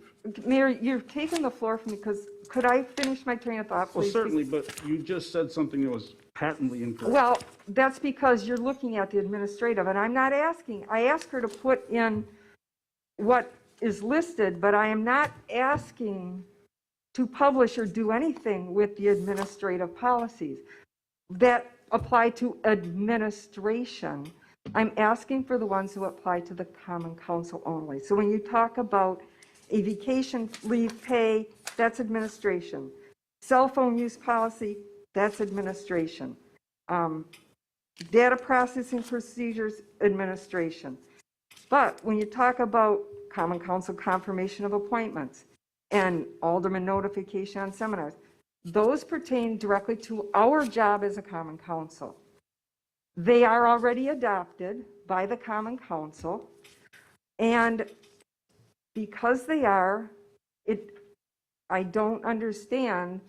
We have a book in the alderman's room, but they're not allowed to be shown anywhere else. That's what I'm hearing. Nobody wants to have those published. And that's what I was asking, to just publish the ones on the city's website, so they're public. If you have laws that are public. Now, I do like the suggestion that Alderman Nelson made about a handbook. because the alderman's procedures are in 3 places in the city of Franklin. They are in a binder unknown to any constituents in the council's room. They're not made public. They are in the municipal code, which is great because that is online. There are a lot of things in this league handbook for municipal officials. This is good. There are also state laws on how aldermen and policy should go. So I really like the idea of us having a common council guidebook. So we're all on the same page. And we insert the policies that apply to the common council into the handbook. And every municipality that I could find has a handbook or at least the policies that guide them online, and some of them are in a handbook and online. So we seem to be afraid of something that everybody else is already doing. So I did look at many different ones, and I didn't really bring up the handbook because I was just looking at, well, why don't we just post these and then work through them? So the way the council is set up, we have there's called a mayor administration form of government, and we have a mayor council form of government. In both of those instances, the legislative body is the common council. So while staff can bring forward policies, and that's great, just like we had tonight, we are the policymakers, the city. We are the ones that adopt or not. If, like, the ordinance might not have passed, even though it was a staff ordinance. So I think that having staff do the council's policies for us is great. I'm not sure how long that's going to take, but I think that it would be really helpful if we all just knew all the guidelines and knew all the rules. You can't hold someone accountable for something that's not available. So all I wanted to do was just make a motion to put the current policies that pertain to the council underneath where the council is, some kind of link. And as far as I could see, there wasn't anything wrong with them. I didn't see where anything really needed to be changed. I wasn't objecting to any of them. But I'm thinking, why not publish those so we all have a reference? I think the handbook reference guide is even a better idea, because then you could have the reference with them in there.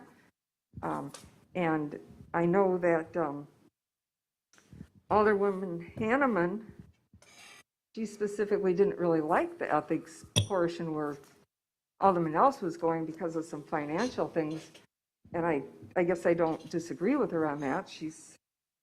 But this would be a chance to add to your list of accomplishments. And I'd be happy to work together to create an outline for a handbook that could come back for the committee of the whole.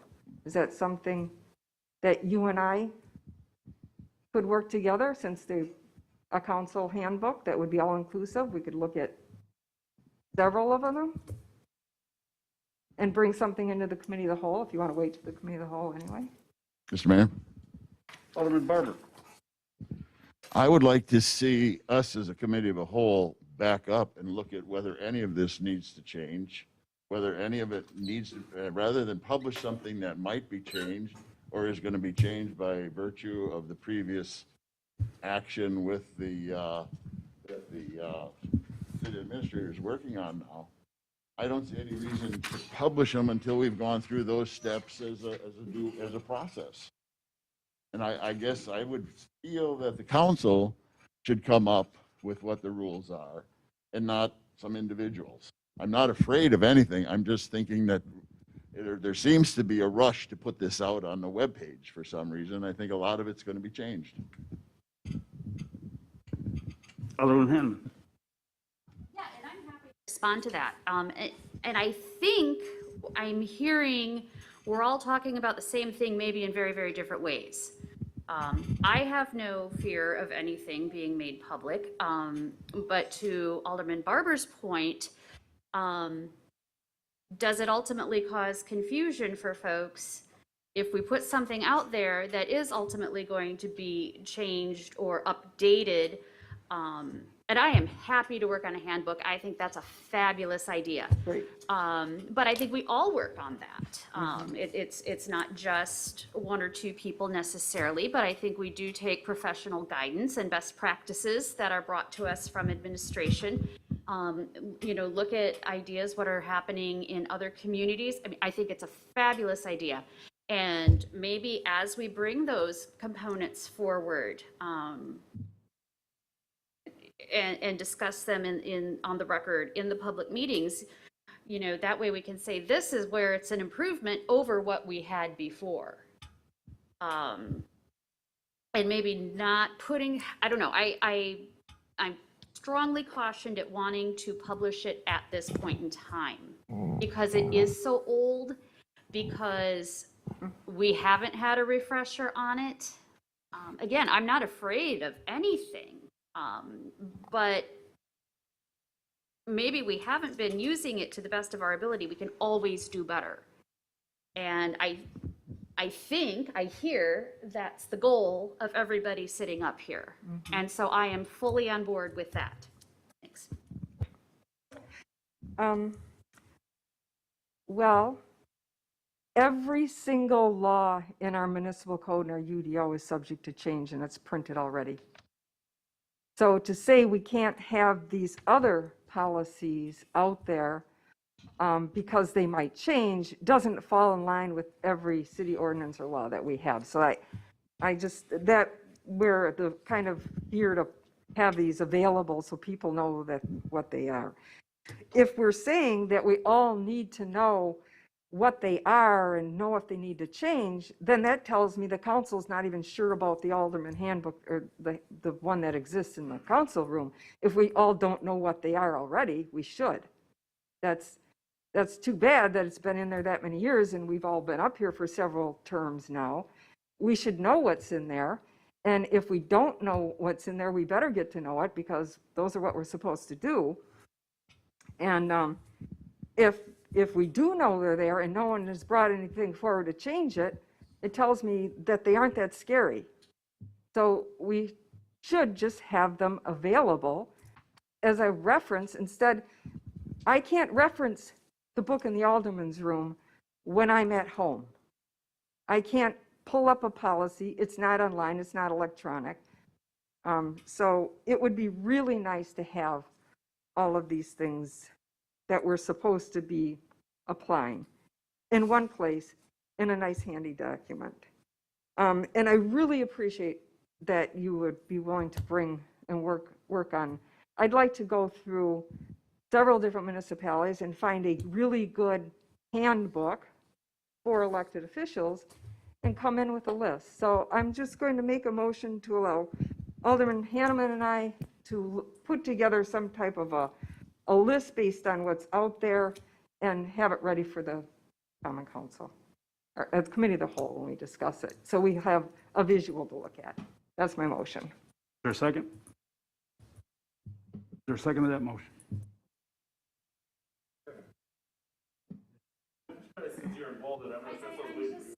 Hold on. All right. It's been seconded by Alderman Nelson. Push your button. You want to- I guess I remain confused in terms of what exactly you're asking us to do. Because what I've heard from the mayor is that staff is bringing something to us A handbook? at the Committee of the Whole on policies on the 19th. And so my preference would be to discuss this more in depth at that Committee of the Whole meeting and see exactly what is needed. And I'm happy to make lists and thoughts on that in the meantime, but in terms of taking any action to be brought forward at the 19th, from us, I want to make sure we're not working.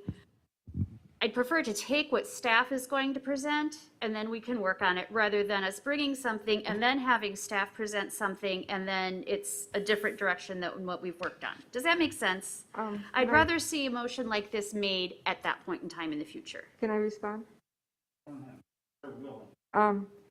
Well, the thing is, if we don't have some idea and presented when we come to the committee of the whole, and all we do is take completely staff suggestions, the alderman ability to have a possibly really good handbook for all of us to be on the same page that works well for us. Every department has policies and handbooks, and I mean, why wouldn't we want a handbook for us to follow? We do. And so my thought is, what you and I would do is not set any policies, even though we have the ability to do that because we're aldermen, and not make any firm things, but for us to look at, it would be something like this, but I'm sure it's only about this thick because it's just for aldermen. And we would just look at the different index about what typically is included in a handbook, and we would bring like 2 or 3 pages of a handbook suggested forward on how it could be laid out. And with you having your input and my having my input, I think we kind of have a split council here. I think you would be representing, well, we do, but because I'm just seeing on the conversation going right now. So that's what I'm asking. My motion as it stands is asking if you'll work with me to come put together like just an index of a handbook. Is that something you would be willing to do? Can we have a little more discussion on this? Okay, one of the things. Well, I that could it ask says- Nelson to do it. I just figured, one I wanted to work with you on it, so that's all. One of the things it says in that handbook is that all discussions are directed to the chair and no cross discussions at the council chamber. Well, I asked her if you could respond. I'm okay. I don't Yeah. think that. But my point is this: there is a handbook for aldermen. No, What's not in there is specific guidelines relative to how we work. And if you'll wait until, this motion doesn't mean much to me, but on the 19th, you'll have something that you can sink your teeth in. Alderman Mayor. First off, I'm not willing, unless Alderwoman Hanneman is 100% behind this motion, I'm not willing to railroad her to a motion that she's kind of half-hearted on. Number one. Number two, are you going to bring us in 2 weeks? I think that's where the discussion maybe should start. And I think a handbook's a great idea. It should consolidate all the necessary information. But we need to start somewhere. And I think we're kind of on a parallel course here. We're trying to do something here that maybe might be bringing to us in 2 weeks. Let's not peg in 2 weeks, see where that's at, and bring this all back and bring this whole discussion to the forefront. Go from there. I think we're putting the cart before the horse here to some extent. Okay, okay, then I can change my motion. okay, give me All right. 1 second here. Here's what's going to happen on my end. Wednesday, we'll order a handbook for municipal officials for each one of you that will be assigned to the district, not to you. Okay, so when you guys leave office, you put it back in the spot, but it'll be for your district. I said earlier in this agenda item what the 2 items were that staff is now working on. One is a code of conduct, and the other one is essentially an operating procedures for the Common Council, which is 7 of them, not 6. So that's what's going to be presented to you on the 19th, and of course, it's the committee of the whole, so we can talk about whatever you want. So Alderman Wilhelm. Okay. So, right, before I withdraw it, because my motion was simply just to post the existing policies already up on the website. That was it. So, what was my motion then?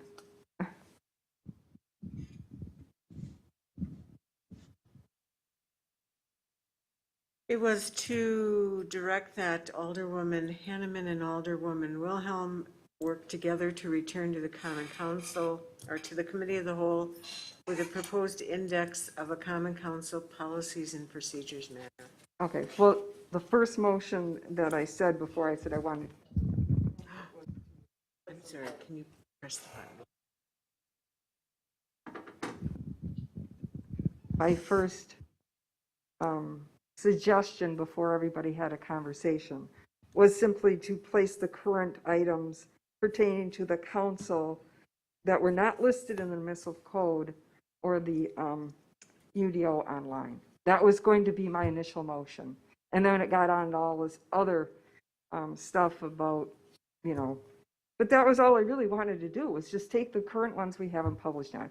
Now, it seems like nobody wants to really do that because they say they're all going to change. We don't know they're going to change, but maybe that's the plan. Maybe somebody has a greater plan to change all the past ones and set us on a different course of how we've been functioning. I don't know.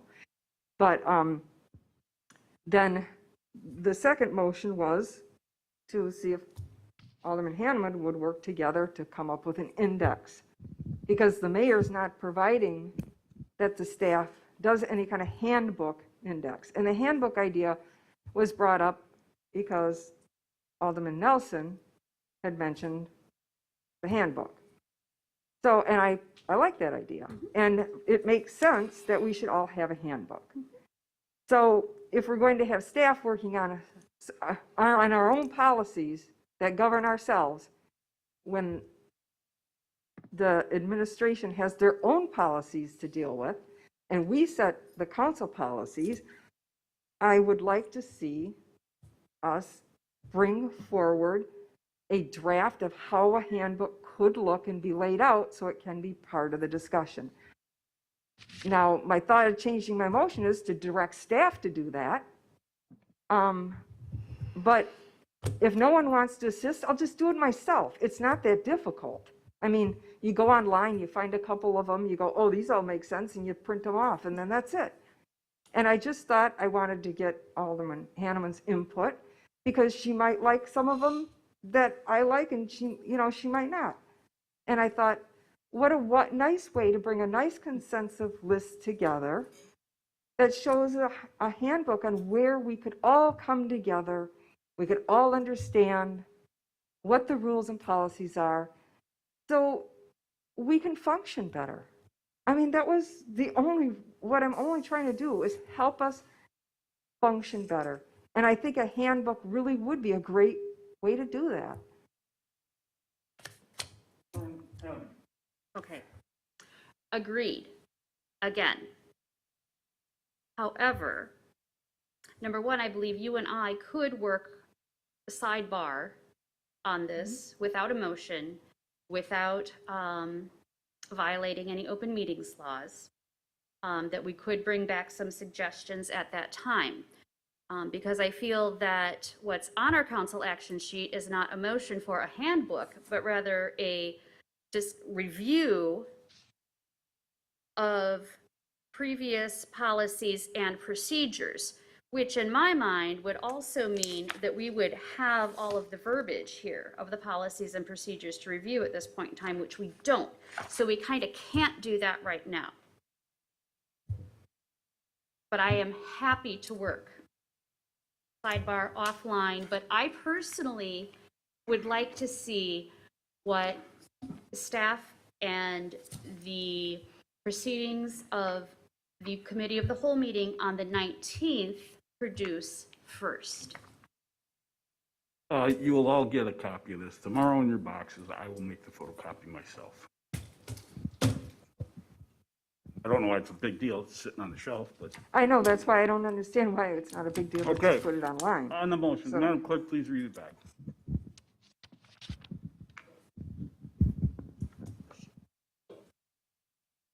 Well, if the motion is for Alderman Hanneman and she's not willing to do it, I'll just withdraw my motion. And we can work together without a motion, rather than having it fail. And as you'll see. Alderman Nelson. As you see in that book, it will say that once a motion is made and seconded, it belongs to the body. So, Alderman Wilhelm requests to remove, to withdraw her motion. Any objections to that request? Seeing none, the motion. Okay, then I'd like to make a motion to move to place the current pertaining council-related policies not listed in the municipal code and the ordinance online. There's a second to that. Okay. Now, the mayor and staff would like to know which ones you feel are that, and why you would want to put an 18-year-old policy online. Because they're still what we're supposed to be doing, and I want them available as a reference. You'll have a copy in your box tomorrow. Which ones do you want posted? Request for information for elected officials, alderman notification on seminars, notification to alderman on the city development activities complaints, council appointments, confirmations. I guess the newsletter when it's not adopted yet. Inclusion of the documents for city meetings.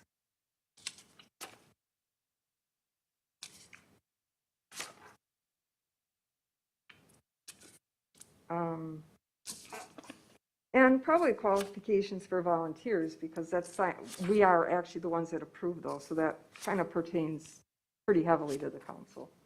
And that would be it.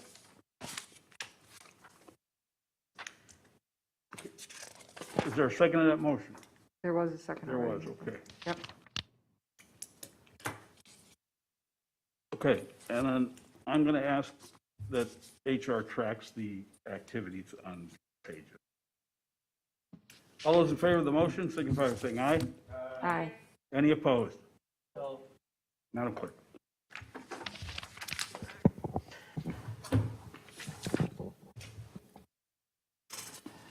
Alderman Dandrian. No. Alderman Mayor. Aye. Alderwoman Wilhelm. Aye. Alderwoman Hanneman. Aye. Alderman Barber. No. Alderman Nelson. Aye. Motion carries. 4 ayes, 2 noes, no absent, no abstentions. May I have a question about, what was your comment that you're going to ask staff to do? To Keep track? track of how many hits on those pages to get. Because here again, we're going to put up 18-year-old policies, some of which are not being currently implemented by either the council or my staff, our staff. And it's probably going to be Well, half then- hour of staff time to do this. And if nobody's going to look at it and you just want it for you, I'll give you a copy so you can have it. No, that's not what it's about. So who's going to look at it? The public should have access to it, Mayor. They really should. I mean, why wouldn't we just want to be open? I mean, it's supposed to be open government, so just be open about it. That's all fine and good, but it's an 18-year-old policy that's going to be discussed in 2 weeks. So, okay, but the motion carries, so it doesn't matter. Okay, next item. If you guys haven't gotten it, there'll be a committee of the whole on the 19th to discuss council It's on the city's calendar. council procedures and code of conduct. G10 is an application for Bloomberg Philanthropies Asphalt Art Initiative Program. And when I forwarded this to the city engineer, I did it with my tongue in cheek, but here it is, Mr. City Engineer. So Board of Public Works has actually been discussing some low-cost ways to slow traffic down. And we are looking at implementing 5 issues. Basically, for the most part, it's painting on the roadways, various things. When the mayor forwarded this to me, quite honestly, I'd already deleted my email, but I said, well, maybe this is a good idea. So we talked about it, Board of Public Works. Board of Public Works thought it would be a good idea to offer it to the school, where every school could paint something in front of their school, kind of as a school spirit thing. Went to the school, so that was their recommendation. But to apply for it, I need your permission. Went to the school. They were only interested, and even semi-interested in doing in front of the high school on 51st Street, just one location. And so I guess when I wrote this council action, I was proposing to you that for if you should desire, the city should submit for this. I need to know what locations, and then we'll talk about it, Board of Public Works. In addition, Friday afternoon, I sent to you some correspondence. I've been doing a lot of research on painting in the streets as far as what it's worth. And I forwarded something from Oklahoma City. They did not have very good luck with it. In fact, the paint didn't last over the winter, and they found no reduction in speed at all. So I guess I lay this before you because I still have to take it back to the Board of Public Works and talk about it further. Do you or do you not wish to submit for this? And if you do, I'm not opposed to it. I just need to know that so we can discuss it further at Board of Public Works. Glenn, can you repeat that item that you just made there, the research part of it? The Oklahoma City? Yeah. Yeah. So Oklahoma City did 2 intersections, and they spent like $7,000 a piece to paint these intersections. They painted it in the fall. Less than 5 months later, you could barely see the paint. So maybe they didn't use very good paint. For $7,000, I would have thought they would have used better paint.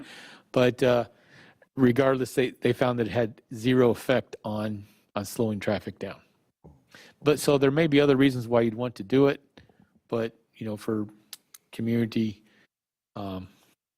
participation and so forth. But I put this before you. So when we were doing the roundabout, I asked the school district if they would like to do something in the center of the roundabout. And at the time, they said no, because it was so controversial. They may want to do something again, even after this. But the question is, so council authorizes you to go for the grant, you get the grant, we don't do anything, then what? How do you send the money back? Or Well, you don't do them as much as the grant permits? I believe the grant would reimburse us, so we would have to Okay. make an appropriation, spend money, then request a grant. Push your button hold. Well, I'm taking the Oklahoma email that you sent to heart because I really don't think it's going to last. The other thing I have is distraction. It seems like it's a distraction. People will be looking down at the road instead of paying attention to the traffic. I have a concern about that. The third thing I have is instead of going in an area that has not had a lot of known requests, the area by Glen Meadows Park, that guy over there has been hounding for, and he's been before the Public Works, for some type of speed control. So I would just ask that you look at some of the places where you've already had many speed complaints and maybe taken some of those into consideration. I would really like to solve that speeding over by Glen Meadows. They didn't want to do speed bumps, but I like the idea. It's creative, but I did take a little bit of time to look at the grant. There are many more ideas than painting murals within that grant. And I think if the Public Works is going to take this up, they should really get to know that grant and maybe take on something else other than painting on the street. I'd like some suggestions. I guess when I looked at the grant, there were things like painting under bridges. We don't tend to have many of those, and they don't belong to us anyway. In other public spaces, we don't have a downtown area, those kinds of things. So we don't have medians that would require painting. So I'm open to suggestions. Well, I don't have another ability to take on another project because I will be looking at a handbook for some items. But typically I would throw my assistance because I do write grants, but I'm going to leave this up to Board of Public Works. If there's enough people on there, they can read as well as I can. So I'm just going to back off of that, and whoever wants to take this on can take it. It just, I'm concerned we can't even get the garbage cans over Pleasant View, and we're going to tie DPW up on, painting something that hasn't proven to be very successful. And I think there's better use of the time. So what's your recommendation tonight, Glenn? I guess I'm okay either way, but it wouldn't hurt my feelings if you said, no, let's not do this. And I'll take that back to Board of Public Works. Is there a motion regarding this matter? Okay, we could have just done nothing, but that's fine. All those in favor of the motion signify by saying aye. Aye. Any opposed? Motion carries. And for the record, there is not a single street in this city that does not have a speeding problem. So if any of you feel very special and think you are special about that, I got news for you. You ain't. Our constituents do, though. Well, I got news for you.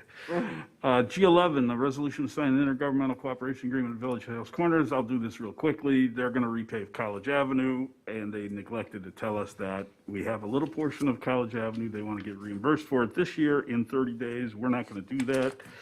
So they suggest a budget of 24 grand for next year. Mr. City Attorney. Only that I am the village attorney for the Village of Hales Corners. I did not see this item until I looked at the draft council agenda on Friday. I did get an email from the Hales Corners engineer, I think it was the day before, mentioning on the subject an ICA, which I assumed was going to be for some future meeting because there was no village meeting scheduled this week. So I, working around the clock, I did not open that yet. So in any event, content-wise, city engineer is negotiating the entirety of the content with the Hales Corners village engineer based on what I've read in his action sheet, et cetera. And all the village attorney or city attorney does is sign off as approved as to form. So since this... Mr. City Attorney, there is no conflict here. Well, I would request to add to the motion and to authorize the mayor to sign a conflict of interest informed consent letter regarding what I just stated on the record. Which if I would have known about it earlier, I would have provided that on the agenda. Okay. Mr. Ratzenberg's raising his hand, and he's going to...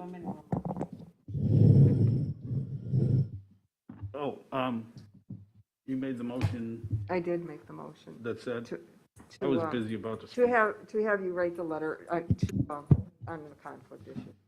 And to enter the agreement? Sure. Is there a second to that? Second. All right. Now, Mr. Ratzenberg is going to tell you we don't have any money for this until next year, and next year's budget isn't done. Mr. Ratzenberg. Mr. Mayor, if the city would sign the draft agreement that is, or accept the draft agreement that's before you this evening, financial accounting requirements would then require that I record the expenditure this year because the work would be done this year and it would become a liability of the city at that point, regardless of the fact that the intergovernmental agreement calls for payment at some future point in time. It's a liability of the city and would require an appropriation this year. The only appropriation available for this would be in either the capital improvement fund out of contingency or the street improvement fund if there were unused monies from the street improvement program which has not been brought back before you yet. So I would caution the council to accept the intergovernmental agreement as drafted, because if the work were done this year, you would need an appropriation to use, and you would be effectively using contingency in the capital improvement fund. I'll withdraw my second. Okay. Let me do this first. I don't have an issue with what Paul just said. I mean, it's perfect accounting sense. We've got money in contingency, 24 grand. We can just look at the city engineer and say, we're taking 24 from the road improvement fund. And then if his bids come in lower than that, we're good. If they come in higher than that, we're going to cut a street. It's going to be somebody's street. So we can figure this out, but not this week, but it'll be when it comes back with the road improvement. So how about this? I'll call the village president and tell him he's out of his mind. We're not doing this in 30 days. We'll get him an answer. We'll get him an answer here in the next couple of days, but somehow we'll get him his money. Go do the work. We'll pay you back. So. No, it sounds like the mayor can take care of it, and so I would still need a second to the Well, motion. let's do this the way the book says, right? It's become the body. Right. There's been a request to withdraw a second. Is there any objection to that request? Seeing none, the second is withdrawn, the motion dies due to second. Well, unless someone wants to make a second to it. Let's I, let's just kill it. oh, you want me to withdraw, is what you're saying? I'm just saying, That's fine, the I'll with- second's gone, so there is no motion. I thought we handled it by, saying that we could find the money in the budget and you were going to take care of it and you didn't have a problem, so I misunderstood that, but I'll There'll be a- withdraw it. No, I'm going to call and tell the village president that he's out of his mind. Without, Dan and I are good friends, it's okay. For those of you watching at home, I'm not going to tell him he's out of his mind. Okay, I might, but he'll understand, okay? So, no letters and cards, no emails, no picket signs.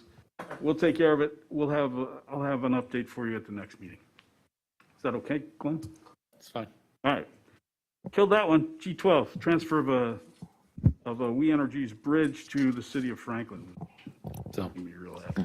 City engineer. So we were notified last fall that We Energies plans to remove a bridge that we currently have a trail over. So we've been actually trying to figure out how to accommodate that work.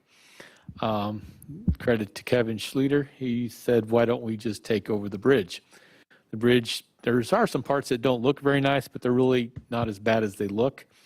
So we had a consultant look at it. Second opinion, scratch the 20,000 in your council action in the analysis and put 50,000. He said just to make sure that there's enough by the time you get into it. But basically, this could be put off to a future year. We would have a contractor go in, chisel off all the loose stuff, epoxy it, patch it up good as new. The only thing is we would make We Energies not drive over it. We could still use it for a trail. The heaviest thing we would have would be to plow snow off of it, and the bridge would be fine. So this would be a lot less expensive than some of the other alternatives we were looking at. What basically was not only a new bridge, but having to permit and do everything else. Saves We Energies a bunch of money too, so it's a nice win-win.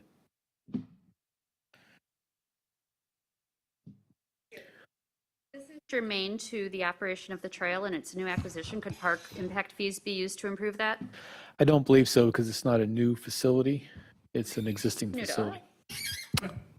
It is new to us. Okay, I tried. All right. Alderman Wilhelm, and we do not have budget for this. Correct, it's not budgeted. Future year. So this would be future years.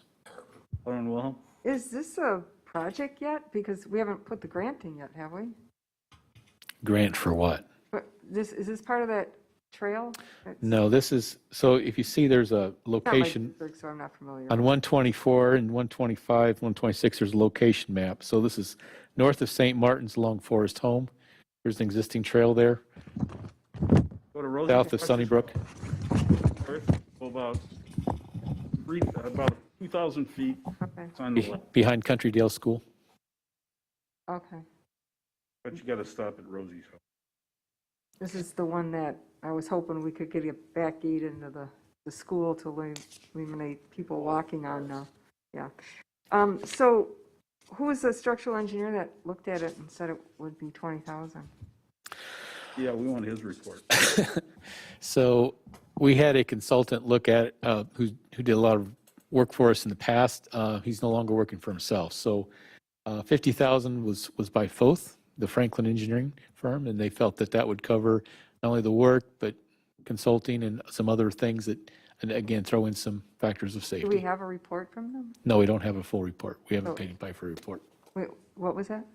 We have not done a full report, no. Okay, so they just went out there, gratitude didn't. We sent him pictures and said, what should we budget? So we'll look at it in the future, so. So, but they are actual structural engineers and they do bridges for a living. Foth does actual bridges for a living, yes. Okay. And do they charge us for that? No, they have not charged us yet. Okay. 'Cause, They I also- went through this, as you know, Pleasant View Bridge and the Trail went through this process. In order for me to get that bridge looked at, it took an entire council motion and contract and all that. So I just, I'm trying to follow similar policies that we do, and it's really hard to follow things because everything gets done differently, and so that's why I'm asking, is how we're doing things now, I guess. So, You want me to answer that? we're doing things to get it done. That's how we're doing things. And if the council needs to be involved with money, then we do that. But other than that, we're trying to get things done. That's great. I'm Um, just glad you answered my question. This is Alderman Nelson's district, and he wants to speak. Oh, push your button, John. Mr. City Engineer, what is now, knowing with some changes, what exactly are you looking for the motion that's in the best interest of the city? So instruct staff to work with We Energies.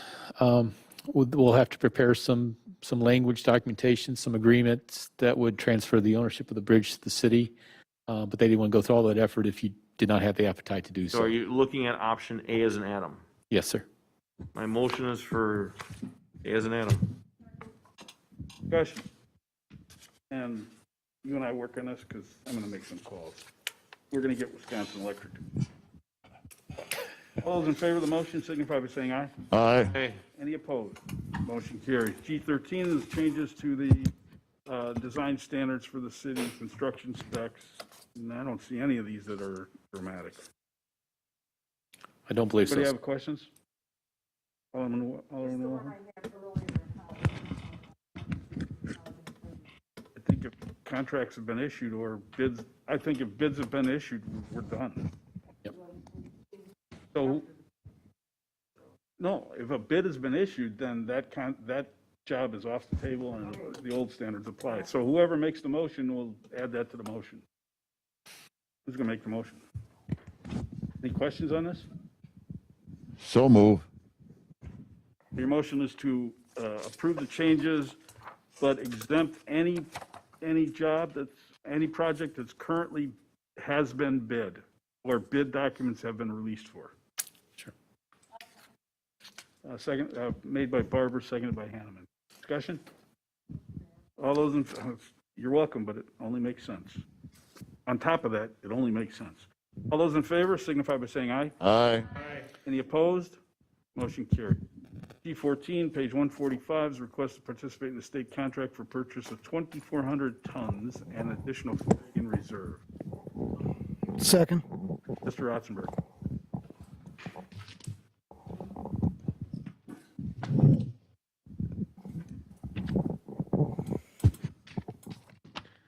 Mr. Mayor, just to remind you and the council that the original budget for salt for 2021 was $178,800. The current request for 2,400 tons plus 480 tons would come to $223,257. You would effectively be using an additional $45,000 of your contingency, which is about a third of your current contingency. So approval of this would effectively use up a third of your general fund contingency. Mr. City Engineer, are these prices based on a certain tonnage? No, we can adjust the tonnage. So the motion then would probably be most appropriate to expend the budget and let you figure out the tonnage. Unless the council wishes to spend contingency. So the 178 number. So there is a motion on the floor, is that correct? No, there is no motion. Yeah, there is. Thought there was. Yes.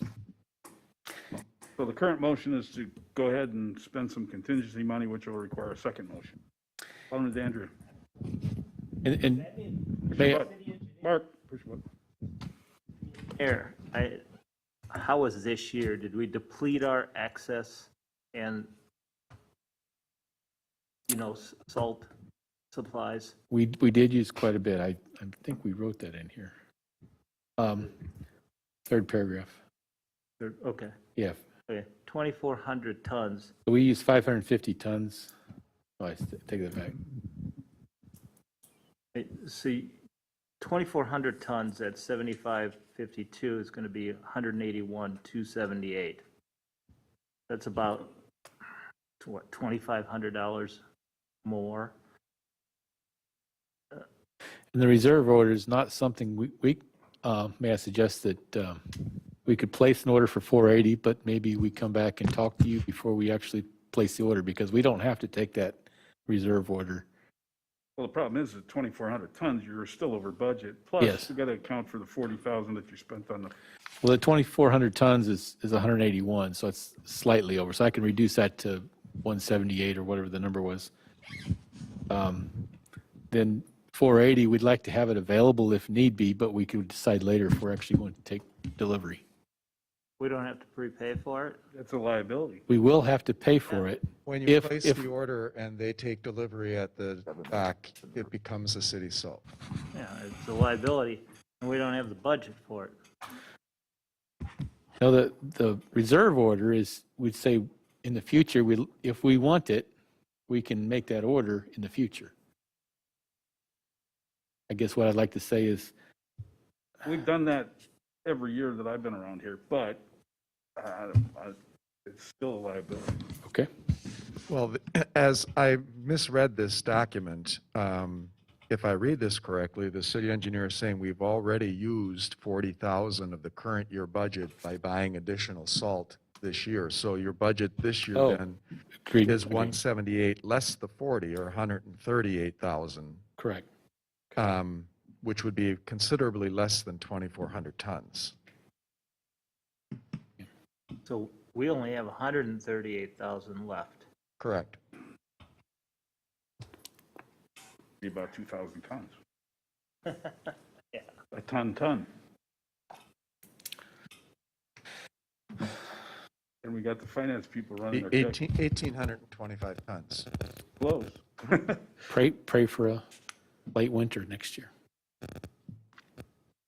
Well, but our buy point right now is going to be cheaper than it's going to be if we run short because we've got a harsh winter. Yes, sir.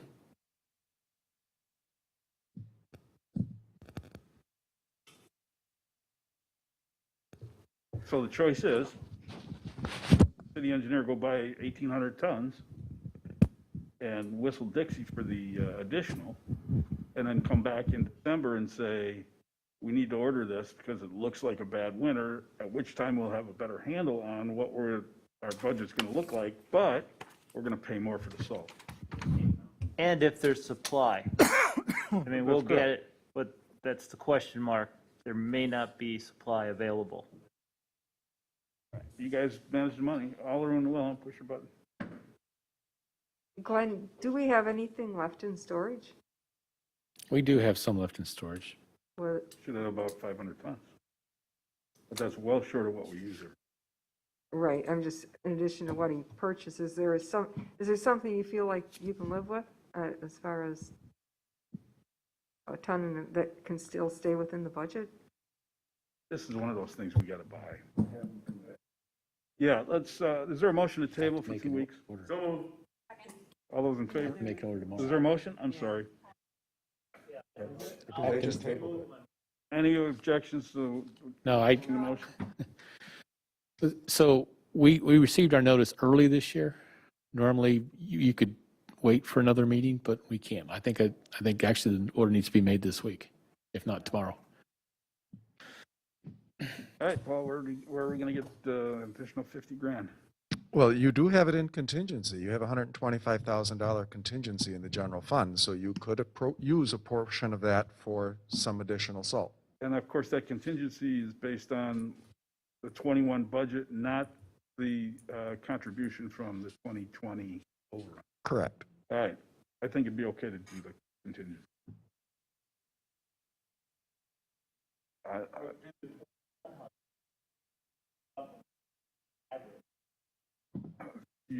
That's your decision.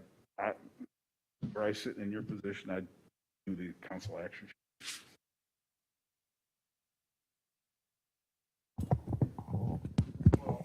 Yeah, but I'm not going to go for the additional 480. What you want? We'll just, You guys are the board of okay, directors. then I'll make that motion to direct staff to participate in the state contract to purchase 2,400 tons of salt. Period. With the difference coming from our contingency. All right. Is there a second to that? Second. Madam Director of Administration. So the thing with the reserve is it's no shirt off our back if we take it. We don't need it. It just gives price. So by committing to that, yes, you would be committing to contingency use, but you don't have to take it. Don't have to spend It's it. only if we need it. But is it a liability that we have to account Only if we take it. only if we take it? So the reserve, I I know mean, there you was- could lower the amount that you're gonna guarantee to take, and then you get 20% as the reserve, and then you get to pay yourself. I had conflicting information, so I hear from the city administrator, and then I heard comments from the mayor, so. My comment came from a conversation earlier this evening about liabilities and contingent liabilities in the previous agenda item. Correct. Contingent liability meant you had to pay for it. You had to account for it in your accounting. In the earlier conversation, the city was committing to buy or pay for road work. In this case, the city is ordering on a contingency basis, and so if you don't take it, you don't own it. Okay, then I'll amend my motion to include the additional 480 tons in reserve. So, so your motion is to do as recommended on the council action Yes. sheet with a budget modification coming next meeting? Or do it now? Budget modification next week. Okay. Everybody clear? So that was an amended motion then? Because he said he's amending his motion. Oh, it did get a second. Yes, it did. Does that have approval of the second? Barbara second. Mr. Barbara. Barber. Yes. So Okey dokey by Alderman Barber. clarification. Alderman Wilhelm. So we're doing the same thing where we're actually confirming that everybody's okay with this amendment. I just did that. Okay. So all those in favor of the motion to purchase 2,400 tons and a option on 480 more, and we'll return next meeting with a budget modification to account for the overage. All those in favor of that motion? Aye. Aye. Any opposed? Motion carries. With that, we move to H1 licenses. Alderman Nelson. I'm going to yield to Alderwoman Hanneman. Alderman Hammond. I will take this tonight, thank you. Request for separate action on one of them. Alderman, Mayor. There's two items on the ballpark commons. I have no issue with the second one, but I would like to take the first item regarding fireworks separately. Okay, we can do that. Okay. The recommendation on ballpark commons fireworks. Alderman Hanneman. It was to approve, provided that they comply and meet all staff concerns. I have better wording here. That all staff concerns are satisfied, with the exception of games that would exceed 9 innings, in which 11 p.m. would be the end time for any fireworks, and that the Oak Leaf Trail is temporarily closed with a barricade with signage noting that there is a danger of fireworks that evening. There's a second to that? Second. Okay, all those in favor of that motion signify, well, let's just do a roll call. Alderman Nelson. Aye. Alderwoman Hanneman. Aye. Alderman Barber. Aye. Alderwoman Wilhelm. Aye. Alderman Mayor. No. Alderman Dandria. Aye. Motion carries, 5 ayes, 1 no, no absent, no abstentions. Alderman Nelson, or Alderman Hanneman. Okay. That's it for you, right? Joan? The first item on the agenda, Narenkar LLC, is approve. We've just done Ballpark Commons. Neighborhood 5K Fun Run is deleted, no action, no longer needed. Move the approval of Anglin, approval of Gutierrez, approval of Mashad, approval of Valadez Servin, recommend denial of Bogan new and Bogan renewal based on a falsification of record and habitual criminal activity substantially related to the license. Move approval of Burby newel and renewal. Second. Okay, first of all, I compliment Alderman Hanneman, usually a source of good-natured ribbing as the names are read off, and I think you did a stellar job for a change. Alderman, by the way, former Alderman Gardner used to get the biggest razzing. Madam Clerk.